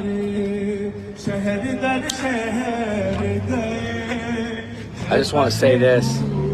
You guys aren't awake. America is not awake. We don't understand what's happening in our own nation. We don't understand what's at stake. We don't understand what's being hijacked. And the church is asleep. And I'm not going to stop saying this because it's the truth. It's shocking. 1 hour, we're going to be right here. Of course, they make us get permits. They make us get insurance. They make us get all kind of stuff. They just set up wherever they want. They say whatever they want. They do whatever they want. And these corrupt governments let them get away with it. These corrupt governments let them do whatever they want to do. And this is happening in America. Again, not the Middle East. This is Chicago. And you know what? Today we're doing a Jesus March. You know what's been difficult about this? Getting the church mobilized. Right, Marlon? Yep. Let's go. The time is now. Wake up, church. Come on. Okay, Latinos are more aggressive. Wake up. Oh my God. We're more aggressive about it. Yeah. This is, by the way, Monkey. This is just, yeah, that's, guys, that's Monkey. That was Monkey. This guy over here. That's just a monkey. Oh, I'm doxxed. I'm doxxed. There that's I you, am. Good, they got me. That's him. Y'all got we me. Got him. We got him, guys. That's what that's him. That's me. Live from Chicago. Live from Chicago. Monkey, this is just the beginning, by the way. You know that? Like, it's going to get a lot worse before it gets better. A lot worse. Well, we have, we're very, the problem with Republicans is that they move like molasses. They move so slow whenever they're going to do anything that has to do with the law, because they hate overreach of government power. So they're very reticent to use it, even if it's for good. They have that slippery slope mentality. And I'm like, motherfuckers, we're at the bottom of the slope. They already slipped us all the way down here. We have to use every mechanism within our power. Like, I would have gone after CARES taxes, looked at CARES influence operations, same for NIAC, looked into how these networks are cross-referenced. I would be getting discovery on all of them. I would be looking at how their phone numbers are tied, how their funding is coming from Qatar or from wherever it's coming. Like, I'd be taking accreditation from any university that accept that kind of money. I'd be taking accreditation from any university that has a Hamas protest. No, you want to do a protest for terrorists? Your accreditation is gone. No one's going to want to, you're not going to get any federal grants, and no one else is going to want money from diploma from you because you're not an accredited university. Do that to 5 university, the rest of them will just, no, wait, no protest of any kind. We're getting rid of all social clubs in the university. That'll fix everything. Like, I would have been gone after them. We got a super chat. FL Swan Puppy saying they are searching for Mossadegh and Khomeini. Okay, thank you so much for the super chat, FL Swan Puppy. Okay, let me show you. Maybe so that was Al-Sayed will be Chicago. their Mossadegh. Yes. Yes, you're right, actually. Okay, so that one was in Chicago. This one is in London. Look at this. This is recent.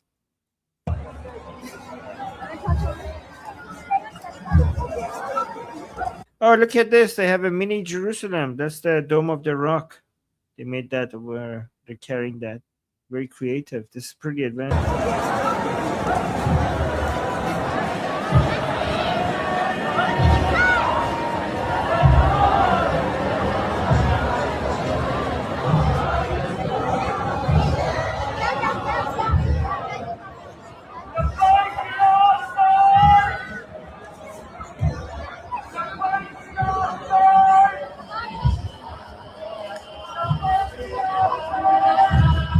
Guys, none of this is Muslim Brotherhood. None of this is Muslim Brotherhood. All of this is the Islamic Republic. When it's Shia, all of this is funded by the Islamic Republic. So this, you can see how the Islamic Republic is in some areas competing with the Qatari influence. When it's Muslim Brotherhood, it's Turkey and Qatar money. When it's Shia, it's the Islamic Republic. And they're competing with each other when it comes to growing their, invasion, their tentacles inside your nation state. This is all, every time you see Shia stuff, it's all directly coming from the Islamic Republic. And by the way, this whole Dome of the Rock here, the reason why they keep celebrating that, because their plan is to liberate Jerusalem. And basically, this is a call for genocide. That's their way of saying from the river to the sea? Exactly. 100%.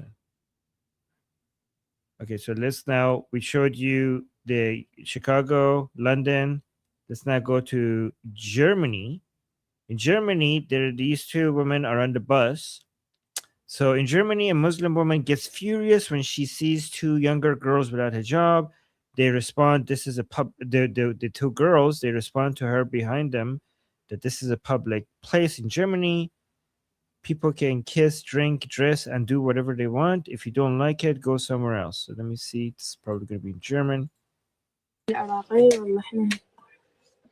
شو بعدنا نهار بوس اس 9 بوس شتوتغارت لا بس ما يصير بالبوس تصورين بس احنا ما مصورين هاي شو تسوي لايف نسوي لايف منيحة يسوي بيتكم بغرفتكم احنا حرين حتى حب الشارع شارع الله شارعك قابل اي بالبوس هاي اماكن الله يقعدها قوموا قعدي هناك يا دادي يعجبني اقعدي هناك. Anyways, I don't understand what's happening here, so I just... Wait, that's not Persian? No. Okay. That was somewhere. Yes. All right. So let's go back to United States. We got a breaking news. AOC is finally admitting something that we all already knew. Here, let me see. Let's play this. Wait a minute. Okay, let me point something out right here. AOC is a New Yorican. People keep saying she's Puerto Rican. She's not Puerto Rican. She's New Yorican. She has a little bit of blood in the background, but she grew up in a very rich place upstate. That's not a Puerto Rican. Okay, I disavow. Go ahead. Okay, let's play. This is apparently a lot of people are talking about this. This is all over. They abolished prisons, abolished police, which is also positions that have been taken by a lot of the progressive candidates who have won. Mm-hmm. How do you get around that? I mean, Yeah. those are not positions that are supported by.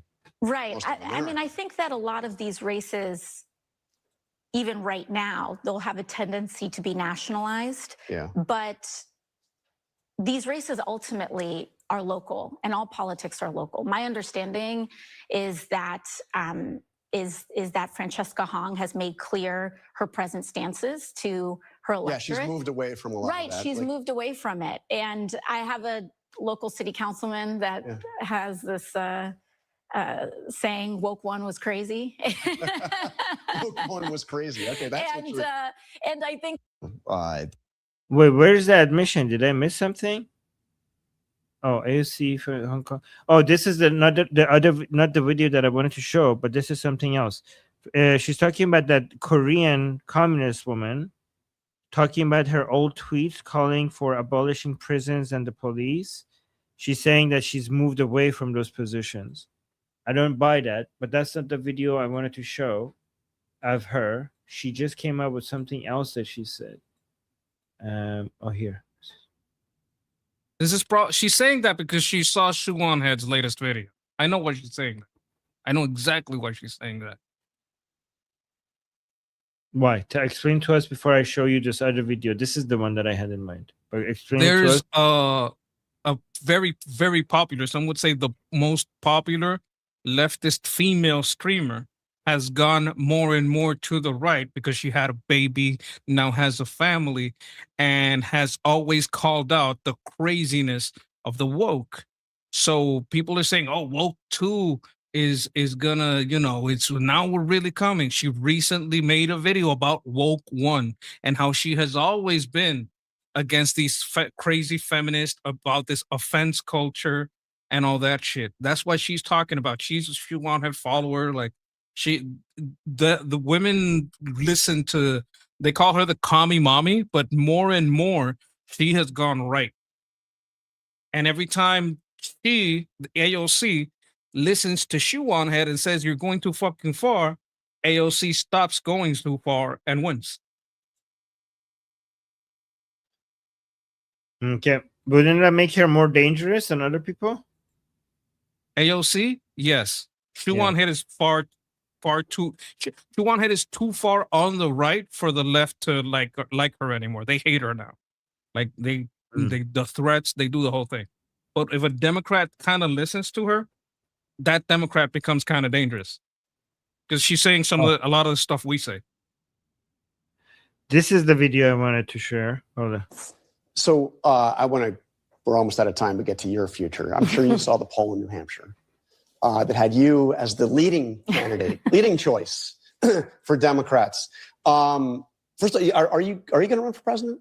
I mean, I'm focused on winning the midterms. I'm running for Congress right now. But I mean, do you see this as something? I know you've said you're open to it. Is it a realistic possibility? I haven't ruled out the possibility, and I'm very humbled to. That's a yes. I haven't ruled out the possibility is a yes. Yeah. Do you agree?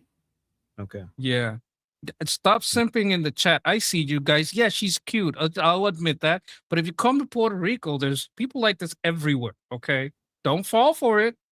No, I'm watching you, chat. I'm watching. Nobody's falling for her. What are you talking about? Look at this. I hate her, but she did something to her face. She looks better. Something like that. You see? That's not simping. Oh my God. Well, I was joking. Tremendous amount of. Okay, I'm joking too. Okay. I'm joking. Okay. See, she does look a little better. Support out there. I think that we have a responsibility to remain focused on the midterms and not on our individual aspirations or plans. And running for Senate against Chuck Schumer, is that also something that's possible? I mean, I think that anything is possible at this juncture. She's a big threat, I think she has a high chance of becoming the president. She's a way bigger threat than El Sayed. She's way more likely to get a senator seat and way more likely to be, if you got to choose between El Sayed and AOC for Senate, AOC has a better shot at the Senate. If you have to choose between Kamala and AOC for president, AOC has a better chance. I'm not saying I like any of these choices, but if we're measuring one against the other, she has a better chance. And that would be a nightmare. Somebody's saying no chance, Army. What do you mean no chance? You're taking this threat not seriously enough. This is a big threat. No chance if you vote. If you all vote and you get out the vote, then there's no chance. But if you sit down and say there's no chance, then we're screwed. She's dangerous. She's very dangerous. Yeah, in fact, because you guys are thinking that she doesn't have a chance, then she has a chance because you guys are too, feeling too secure. Demoralized. Yes. But look at this face, okay? And look at this face, okay? This face will get more like more Americans are comfortable for voting for this face than this face, right?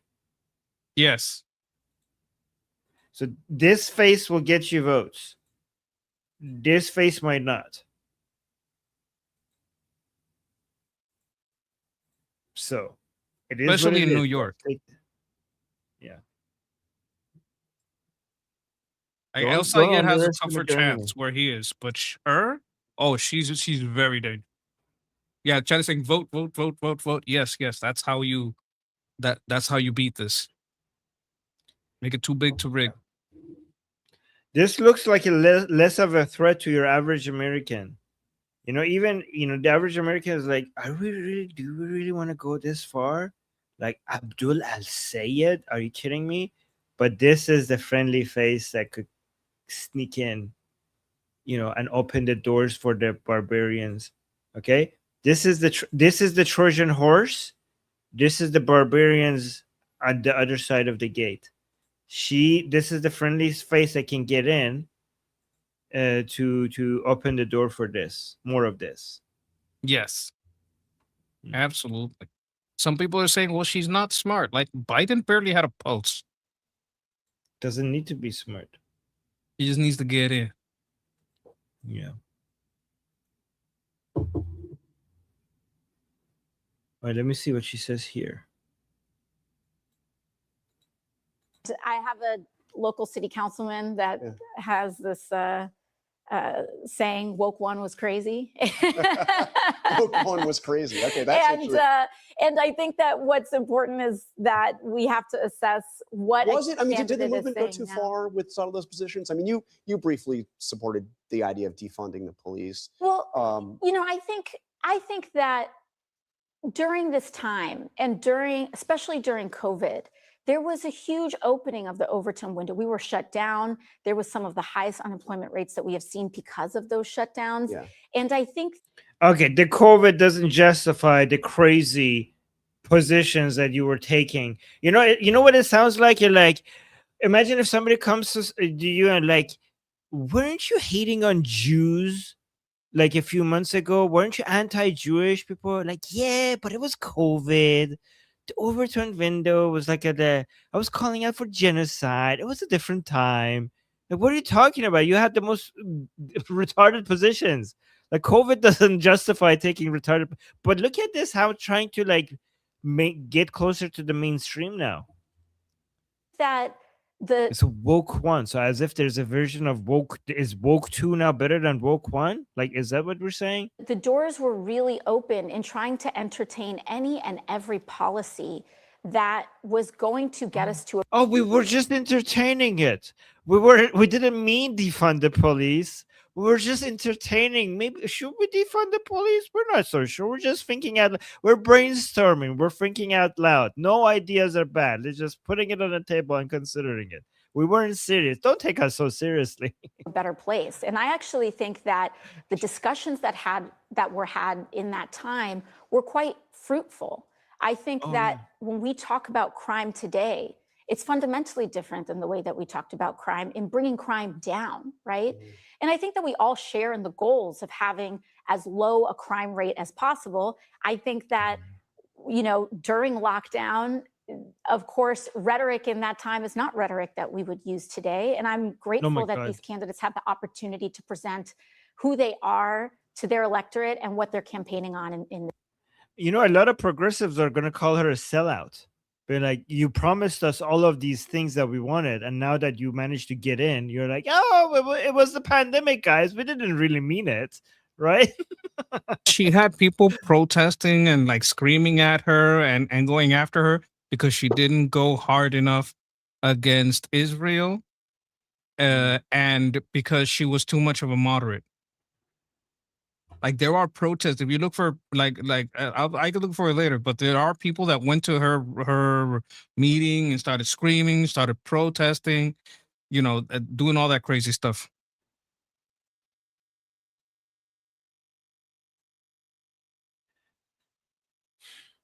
So some people think that, okay, well, this is a good thing. So these people are not as radical. They just use these radical ideas to get in. But once they get in, they're not going to be as radical. But I see that as a bigger problem than people that are always just putting out that radical ideas out there, because those people won't get elected. She knows that she needs to adjust to be able to make it, to get a seat at the table. This is more dangerous. She's like an Iranian moderate. Yeah, yeah, the moderates. Yes, exactly. She knows how to put a mask on. Speaking of, here's another one from Zoran Mamdani. I don't know if this caption is accurate, so we'll listen to it. But this person is saying, I just found this clip of Zoran Mamdani on an Arab podcast admitting that he fooled white liberals, saying progressive ideology is just a tool. His real priority is identity. So let's see if he's being misrepresented or not. I think that with the interesting thing about our communities here is I think that minority communities, because we have never had representation, we are tied much more to identity. White communities, they've had representation forever. And so for them, their tie is a little less identity and a little more ideology. And so what I mean by that is we have a lot of voters here who think of themselves first as progressive voters. And so we reach out to them speaking about our platform, our progressive platform. And you're very right that you need someone in the middle to be a validator, someone to tell them to trust us, believe in us. We've had that with Tiffany Caban and Cynthia Nixon. So he's basically saying this whole progressive values is just a way for us to get the in. Like we care about our Muslim identity, like the Muslim, because he's talking to some Muslims up there, right? It's like we have our identities, but the progressive ideology is a tool for us to get in. Right? Exactly. Yeah. It's crazy how this is all just out there and people still don't know what's happening. The more DSA candidates get out there, that's why IOC is dangerous. She'll do the exact same things. The Democrats, most of them do want open borders. Most of them do want a redistribution. Like most of them do want transgender surgeries for children. I'll tell you one thing. One thing that they want to do, and with the hidden layer of all this allowing children to consent to sex stuff, is so you can allow children to have lower the voting age, and you can have them voting earlier. Imagine everybody started voting at 16. The elections would get so retarded. Like they want to lower the age of consent for everything. They want to. They really want to indoctrinate the youth since they're very young. Like these have always been their policy. The Democrats are not different from the DSA in action. They're different in how much they pull the mask off.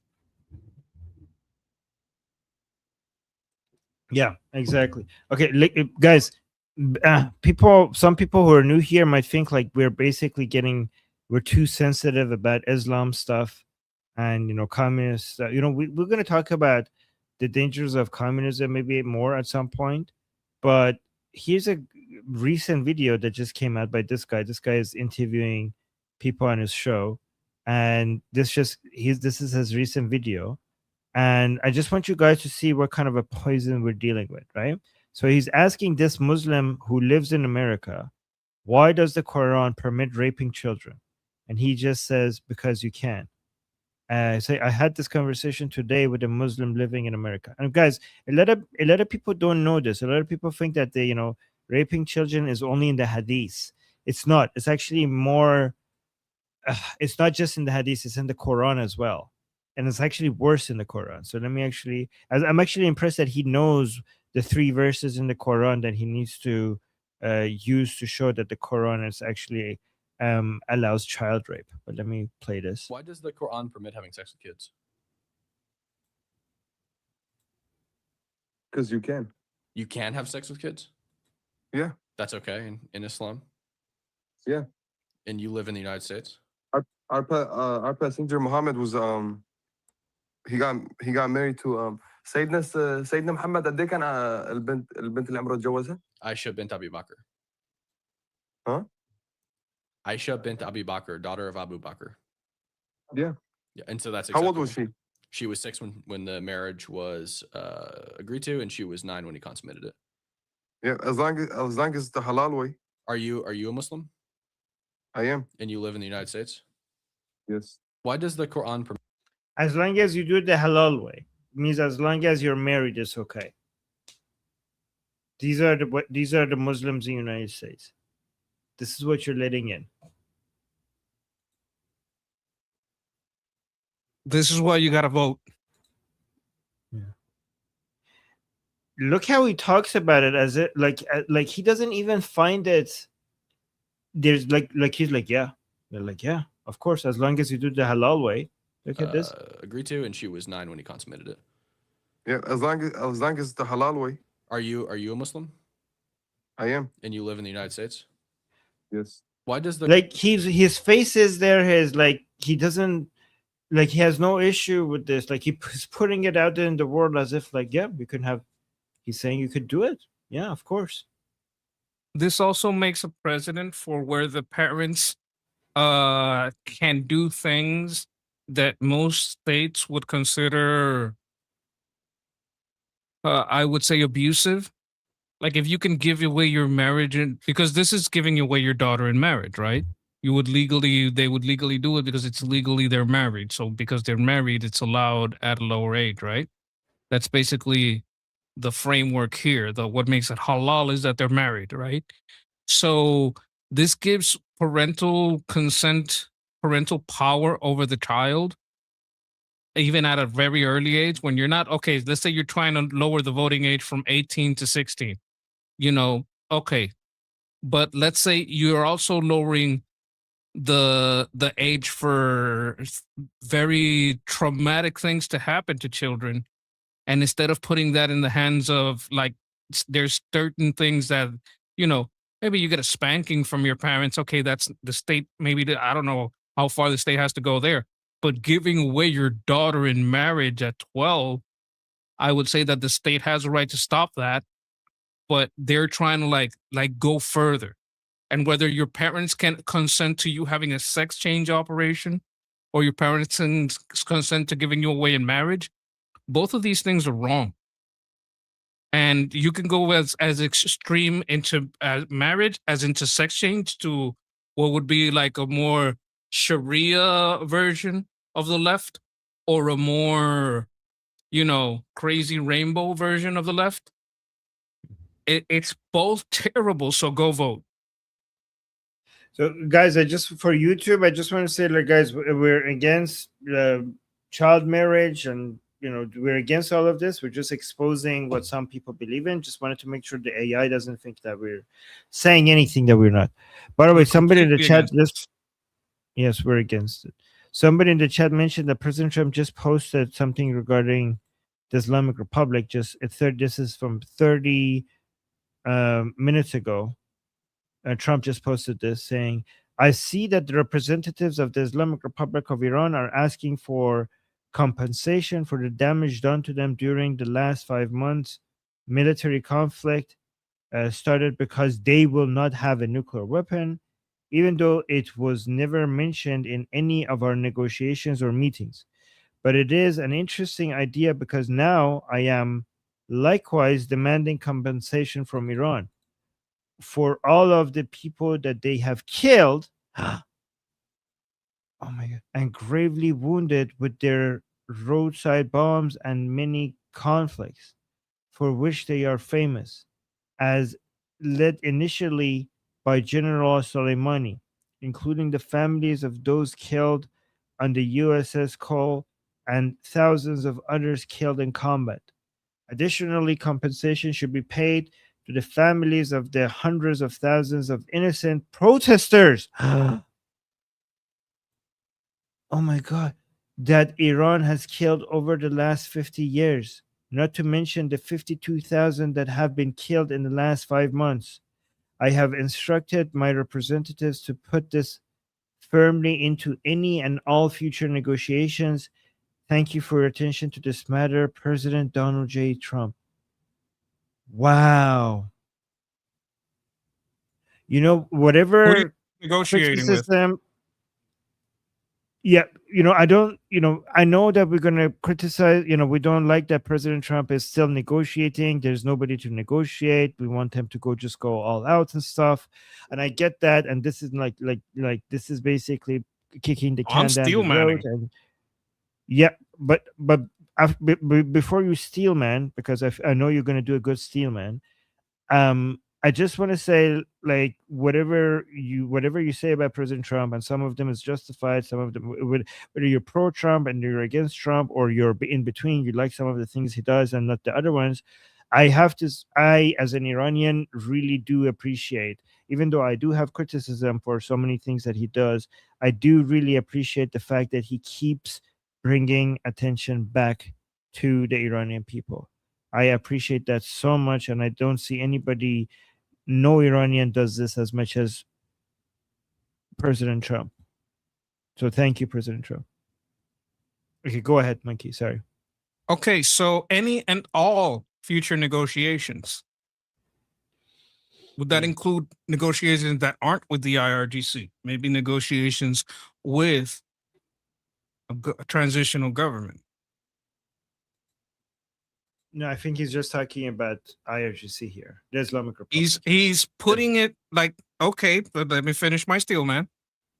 If you are starting to get people in the U.S. used to pointing out the amount of death that America cost, what America should gain from those losses, and that there should be compensation in Iran for the Iranians' families who were devastated by the loss of their family members economically, how are you going to do that with the IRGC?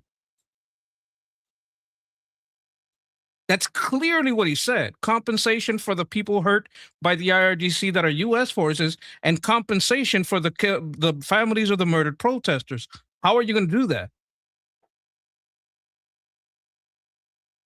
Can't do that with the IRGC.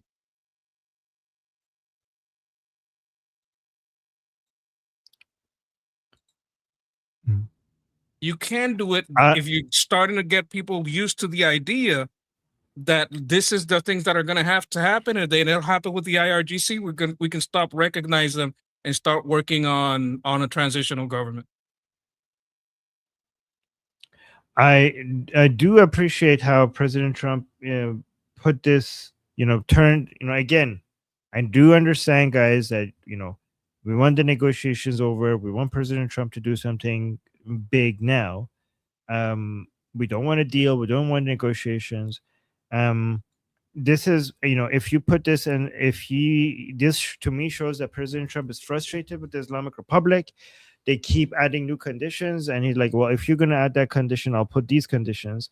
These conditions make a deal. I mean, the deal was already impossible. Neither side is going to compensate the other side. Like we all know. The Islamic Republic is not going to agree to them compensating President Trump for any of this. And United States is not going to compensate the Islamic Republic for anything.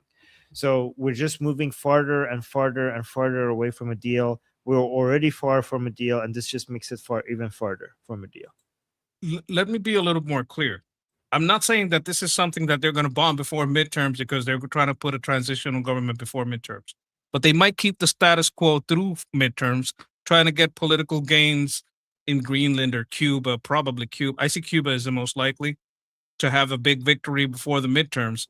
Keep the status quo as far as we keep prices where they are. We keep a watch on them, make sure that they don't get maybe crank up a little on shipping or whatever. Keep the status quo.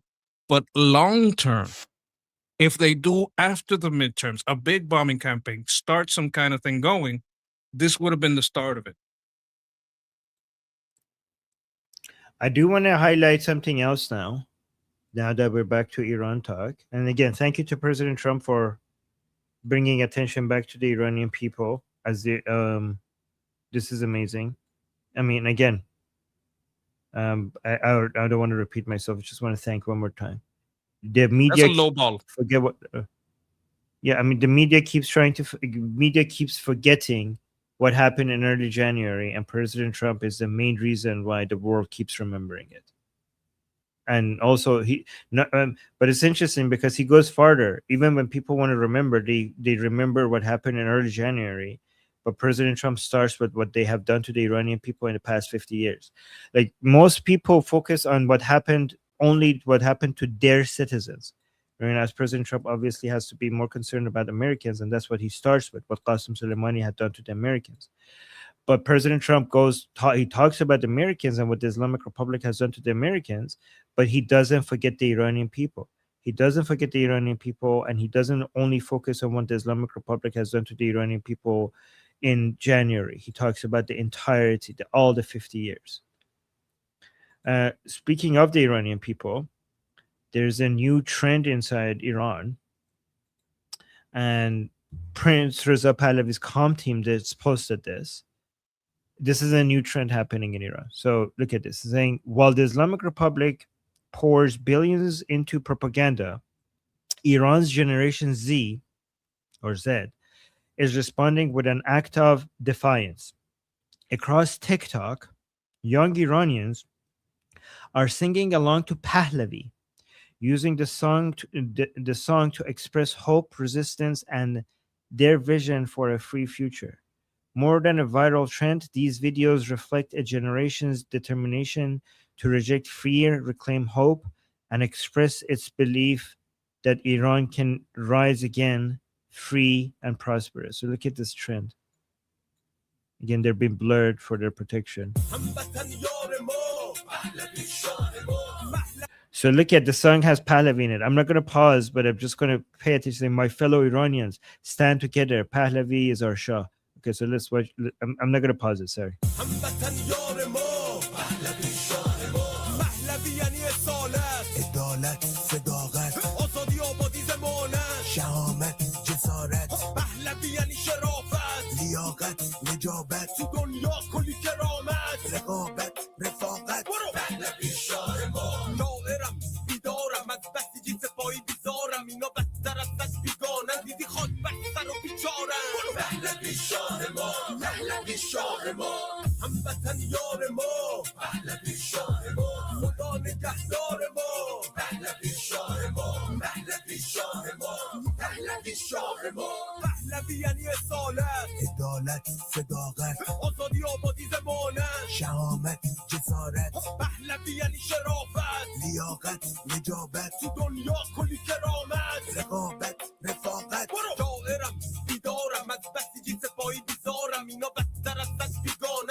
So let me actually read it for you guys because it's actually very meaningful.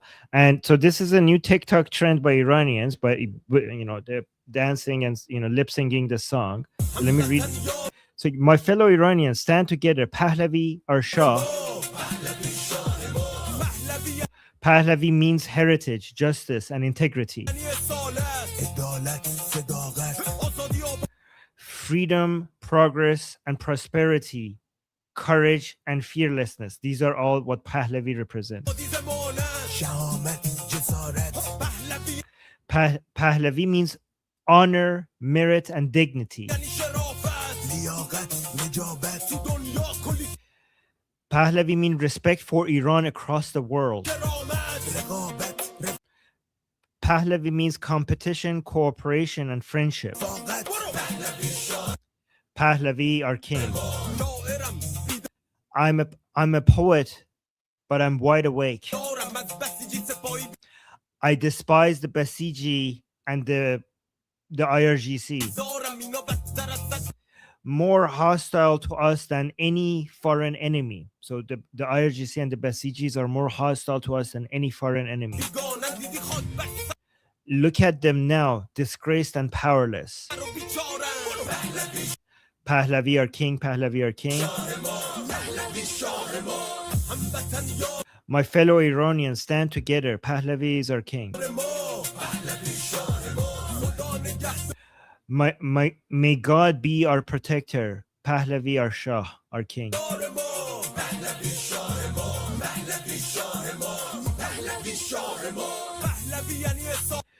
Pahlavi means heritage, justice, and integrity. Freedom, progress, and prosperity. Courage and fearlessness.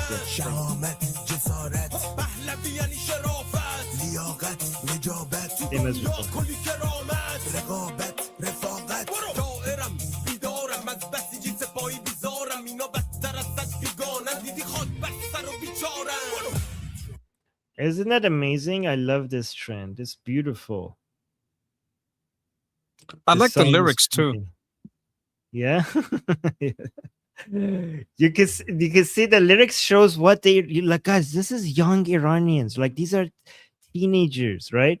And they look at the values that they have. Like, you know, when you have so many, you know, young people around the world, like looking for communism and, you know, all the woke stuff, you know, the young Iranians are saying we want a competition, cooperation, friendship. We want respect for our country. We want dignity, merit. They want merit and dignity, right? Freedom, progress, and prosperity, courage, and fearlessness. These are the values that the Iranian people are. Justice and integrity. Guys, when the Iranian people are supporting Pahlavi, they're not just supporting Pahlavi. They're supporting all of this. They think that the Pahlavi name represents these values, and they support these values, and that's why they support Pahlavi, because they think by supporting Pahlavi, they're advocating for these values. Absolutely. They deserve so much better than what they have right now, you know? This is not a generation that deserves the Islamic Republic. It's not. They deserve all of this. This is like, these people deserve so much more than what they have.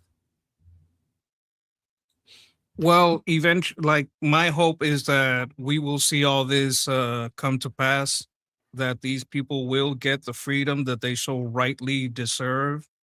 And, you know, I hope to see us more involved. I do think that there is a shift in going from trying to forget what the IRGC has done to you and us, to highlighting what they have done to you and us, to you and our soldiers, making that be in the forefront, making the compensation for the pain and the damages that they have caused, for the lives that they have taken, bringing that to the forefront. I think that this will be an increasing pattern, and that's why I said what I said about the message. I think it is a path forward. I think it is a trend that will continue, and I think that there will be a change. That's what I believe. Yeah. And, you know, okay, don't get mad. I'm going to send you a monkey hug. Yeah. Thank you, Monkey. I appreciate that. I appreciate you guys in the chat. Thank you. Anyways, I don't know how to go. Let's thank you guys. Thank you. Thank you for everybody here supporting us and for our fight for liberty. We will, like, you're right, Monkey. We will make it one day. Hopefully sooner rather than later. Let me just play this before I go to a Nick Fentis video. I know, sorry. We're gonna have to watch what our enemy is saying, but let me just quickly play this first. Mr. President, the Iranian government threatened a bunch of U.S. companies today in the region, including Google, Apple. With what? What did they threaten them with? PP guns? Or well, that's they don't have much left to threaten. My question for you is: are you? I don't know. I mean, what are they? You made a statement. What did they threaten them with? I don't know. Tell me, how did they threaten them? Well, all I know is that they threatened them, sir. What does that mean? Fair enough. You said something nasty. Is the government in touch with these companies? Are you helping to backstop them? You don't even know what the threat was. What was the threat? I haven't heard it. What was the threat? Did they say they're going to blow them up? They're going to hit them. They're not. You know what they're not going to do? They're not going to hit them with a nuclear weapon. Yeah. Is it something you're concerned about, sir? No. Iran's IRGC issues a warning that they will target 18 U.S. technology companies if the U.S. continues targeted assassinations of Iranian leaders beginning on April 1st. Those companies include NVIDIA, Apple, Microsoft. Most of those people are dead already. Yeah, Peter. Mr. President, Do you think it makes sense for President Trump to say like this is not that big of a deal? They can't do any of this.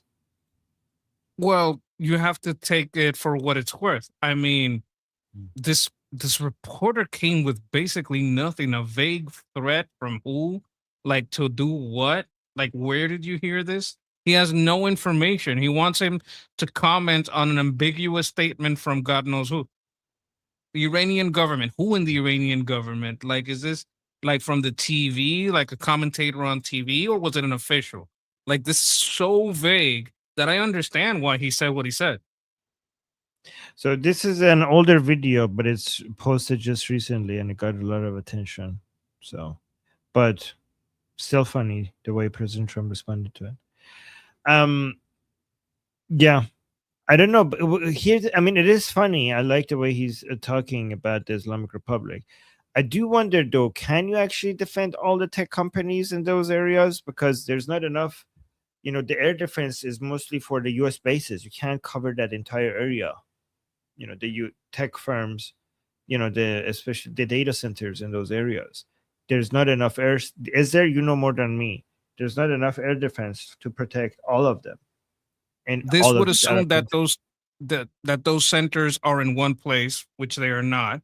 This would assume that the data is in the offices. It's not. If you hit an Apple offices, you're basically hitting their accountants and secretary and marketing people. That's not where the data is. So that's why they can't. That's why the threat has to be ambiguous. Because when it comes to a corporation like that, especially a data corporation, that data is not centralized in one place. You can't just hit one place and get rid of it. It's like saying, oh, this is why J6 was so ridiculous. Because the way our government works surrounding the Capitol doesn't do anything. Like, that's not where the power is concentrated. You could have the government by Zoom. No one cares. Like, that's not how any of this works. There is, like, the power of the data centers and how the algorithm works and all of their stuff, it's not concentrated. You can't hit it like that. You could try to hack it, but you would have to assume that their hackers are better than Google's and Amazon's. Maybe, I don't know. But they've been trying to do that all their existence, like throughout all history that Google, Amazon, and Apple has existed. Every state government that's against us has been trying that, and they always fail. Like, they would be prepared for that because that's what they have been fighting since they were, since inception. Got 5 membership gifts from Amir. Thank you so much, Amir, for the membership gifts in the chat. Thank you, always supporting us. 5 membership gifts. 5 people are now members because of Amir. I want to show you another Islamic trend that I haven't seen before, and I don't understand it. I usually try to understand everything Islamic related. I don't understand this one. I've never seen this before. This person is saying, this is coming to America unless we all wake up. This is Hargeisa, Somaliland. Okay, I don't know how to pronounce this name of this city. This is the capital of Somalia. Let me see if I could look at the Arabic version. The academy promotes cultural heritage with group exercises like these dances. We do not want our women to be forced to dress in. Okay, let me see what the hell is this. I don't understand. These are women in hijab in Somalia. What is it?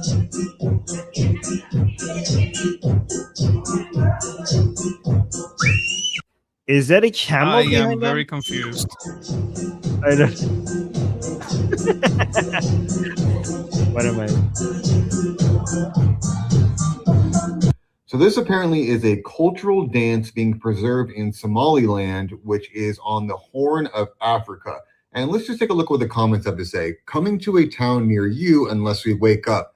That's right. This is absolutely going to be coming to America unless we deport it and we stop visas and all immigration from these countries. This person says this. And it's one of the top comments at 1,771 likes. Islam. So people know that this is Islam. And if we just go to the next one here, we have another cultural dance being preserved, this time by males. You know what? You know what I think? I don't think that's an import. I think that's an export. Yeah, I think that's an. I don't know why. I've seen it. I just don't know why it's here. Like when I was a young monkey, I used to go to a club. They dressed different, but the dance is very like, you know what? I'm not gonna get into details. Oh, this is Somaliland, not Somalia. Yeah, that's Hey, one bad. of them is because wearing a that's an baseball hat. Like, I don't know. I like, is this? I don't think this is Hadar. I'm not convinced. monkeys confused. Yes. Driving me bananas. Yes, I don't think this. Like, I haven't seen this in Islam. I don't know what this is. Is this part of the local Somali culture? Can you read what it says back there? Academia Hey Nassar. It's an academy. This is what Hinsar Academy. Let me make this. Okay, so this is Hinsar Academy, Heritage Improvement and Organization Academy Hinar. So it's an academic center that tries to preserve culture. Okay, so this is apparently the local culture. Interesting. Yeah, this is very un-Islamic, I think. I don't know what this is. But I think it could be very Somali, but not Islamic. Yeah. Like this was there before Islam. I don't know. Probably this is probably more Somali than Islamic, and the Islam couldn't wipe it out. I've seen this before. So when I say it's it happens. Yeah, so when I say Somali, guys, I'm covering both Somalia and Somaliland, because whether it is this is Somaliland, not Somalia. But I mean, they're all Somali. Whether you're Somaliland or Somalia, you're Somali. Anyway. I saw some breaking news. I don't know if you want to cover it. It's about an earthquake in Colombia. Pretty strong. Oh, yes. 7.4. Shit. Okay. Send it to me. Can I? Do you have it right now? Let Nick roll, and I'll look for it. I'll keep an ear on him and look for the earthquake. Okay, I need to use the restroom. I'll be right back while I play this. But the left is incubating something fresh and something new. And it's not full, it's not complete yet. I don't even think necessarily they have a clear leader, but it is these people like Zohran Mamdani and the progressives that he endorsed. And it was a guy like Graham Plattner. Clearly, there is something happening on the Democrat side where there's freshness, there's dynamism. They're giving something different, something younger, something more radical, something more populist. These are the kinds of words you could use to describe it. Zohran Mamdani is a young, extremely online guy who's likable. Even Donald Trump likes him. He's also very radical. He's also very progressive, but he's pushing progressivism in a way, in a medium, in a mode that is disarming. And it's actually persuasive. And this is why you have a DSA mayor of New York City who defeated Cuomo. And someone like Graham Plattner, he doesn't look and sound like every other DSA member, every other Democrat. He's a white veteran and a left-wing populist, more radical, maybe more disarming, more likable. Clearly, and then you got guys like Joel Ossoff in Georgia, young, good-looking, but also Jewish, Israel critical, somewhat radical in a purple state like Georgia. Clearly, there is something happening on the left where when they get defeated, they learn some important lessons. And they go back to the drawing book, and it is competitive, and they find some new faces and some new voices, and you start to get an idea of a new vision and a new direction. Whereas on the right, we have none of that. All the people that were offering something like that, not only did they suck, but also they're all gone. Matt Gaetz, gone. Marjorie Greene, gone. Thomas Massey, gone.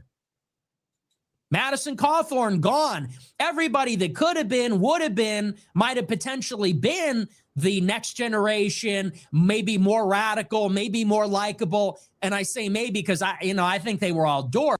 So this is great. So basically you're saying that the Republican Party is doing a good job at cleaning out the garbage. And the Democratic Party is getting better at offering garbage and making garbage look good. But the Republican Party, instead of making garbage look good, is taking out the garbage. That's what I'm hearing. Basically. Eliminated. They all got suffocated by the establishment. And so all you have really is Trump kind of keeping everybody down. And in the meantime, the left is getting ready. They got their game face on. They're getting ready for 2028. So it's not good. We should have a bench. I don't even know what our bench is. It's a bunch of Trump bootlickers like Rubio, Vance, Hegseth, and these people are going to be murdered by metaphorically speaking, politically speaking, by the contradictions that they have been forced to embrace and the liability that they have to carry because of their association with Trump. So anyway, I've been on this for a long time. I'm telling you, we are headed for some trouble in the next few years. But I do want to move on. I want to get into our news. Anyways, did you get? Oh yeah, you got that. Let me see. This just happened. This is, I believe, hours ago. After we started. At least 20 people were killed and dozens of buildings collapsed in cities across Western Colombia on Monday, well, today basically, after a powerful 7.4 magnitude earthquake struck this Southern American nation. Oh my God. Okay, let me see.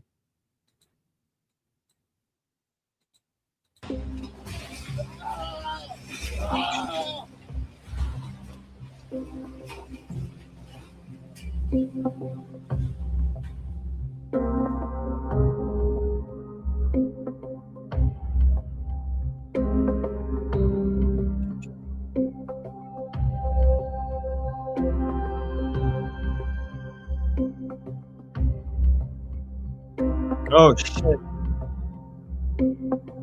Oh shit.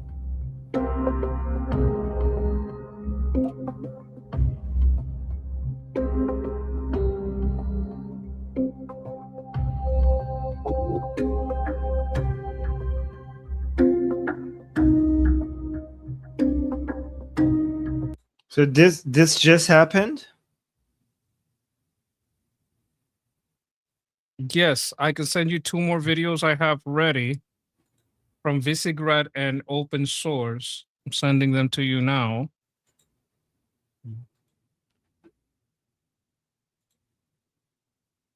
Colombian.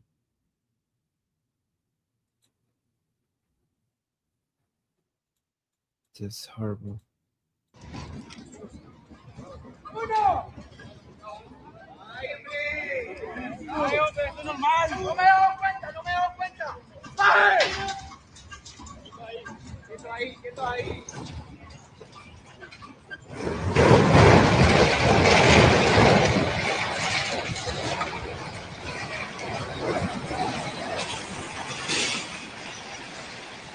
Holy shit.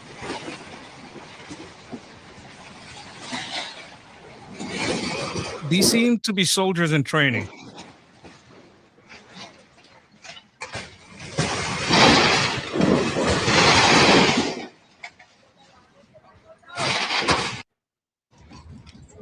Holy crap, man. Whoa.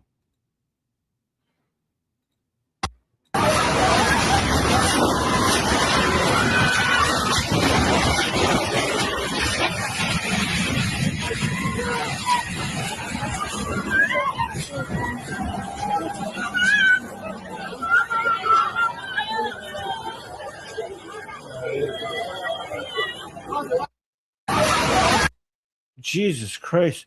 I hope United States, I think United States is, I'm sure United States is going to send a lot of aid right away. I think the only positive that we can highlight here is that the new government will be very receptive of any help. Jesus Christ, look at that.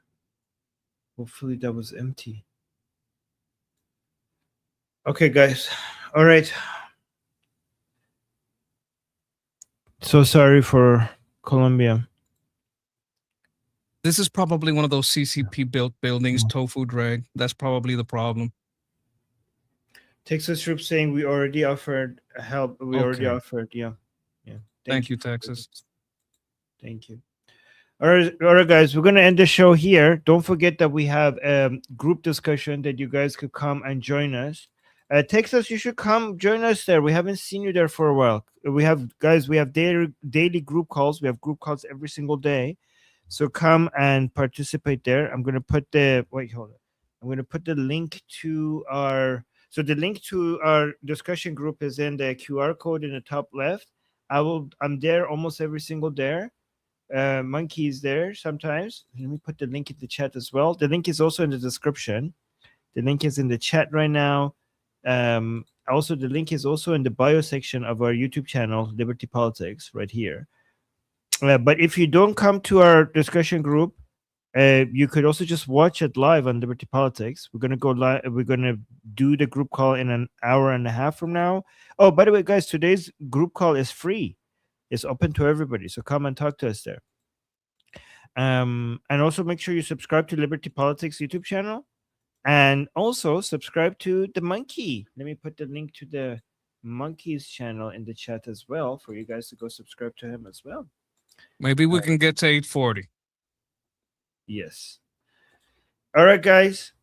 By the way, I'm getting a sense that I'm getting sick, so I don't know. Maybe I need to get more rest, but I haven't gotten sick for a long time. So maybe this is my body telling me that I need more rest. I'll see if I recover. Or Some people say I'm working 12 hours a day or more may be bad for you. I don't know. I don't know. I'll see. But I think I'll be fine. I think I'll be fine. All right, guys. Make sure you subscribe, and thank you to everybody who's liking the stream. I appreciate you guys. Thank you so much for recommending us and making our channel grow by liking, subscribing, leaving a comment, and hitting the bell notification. And I'll see you guys in about an hour and a half. And until then, I'm Israel Chai, Slava Ukrainia. No, Slava Ukrainia, Cuba Libre, Taiwan Jiayo, Long live America, Javisha, Payande, Payande Iran. Love you guys.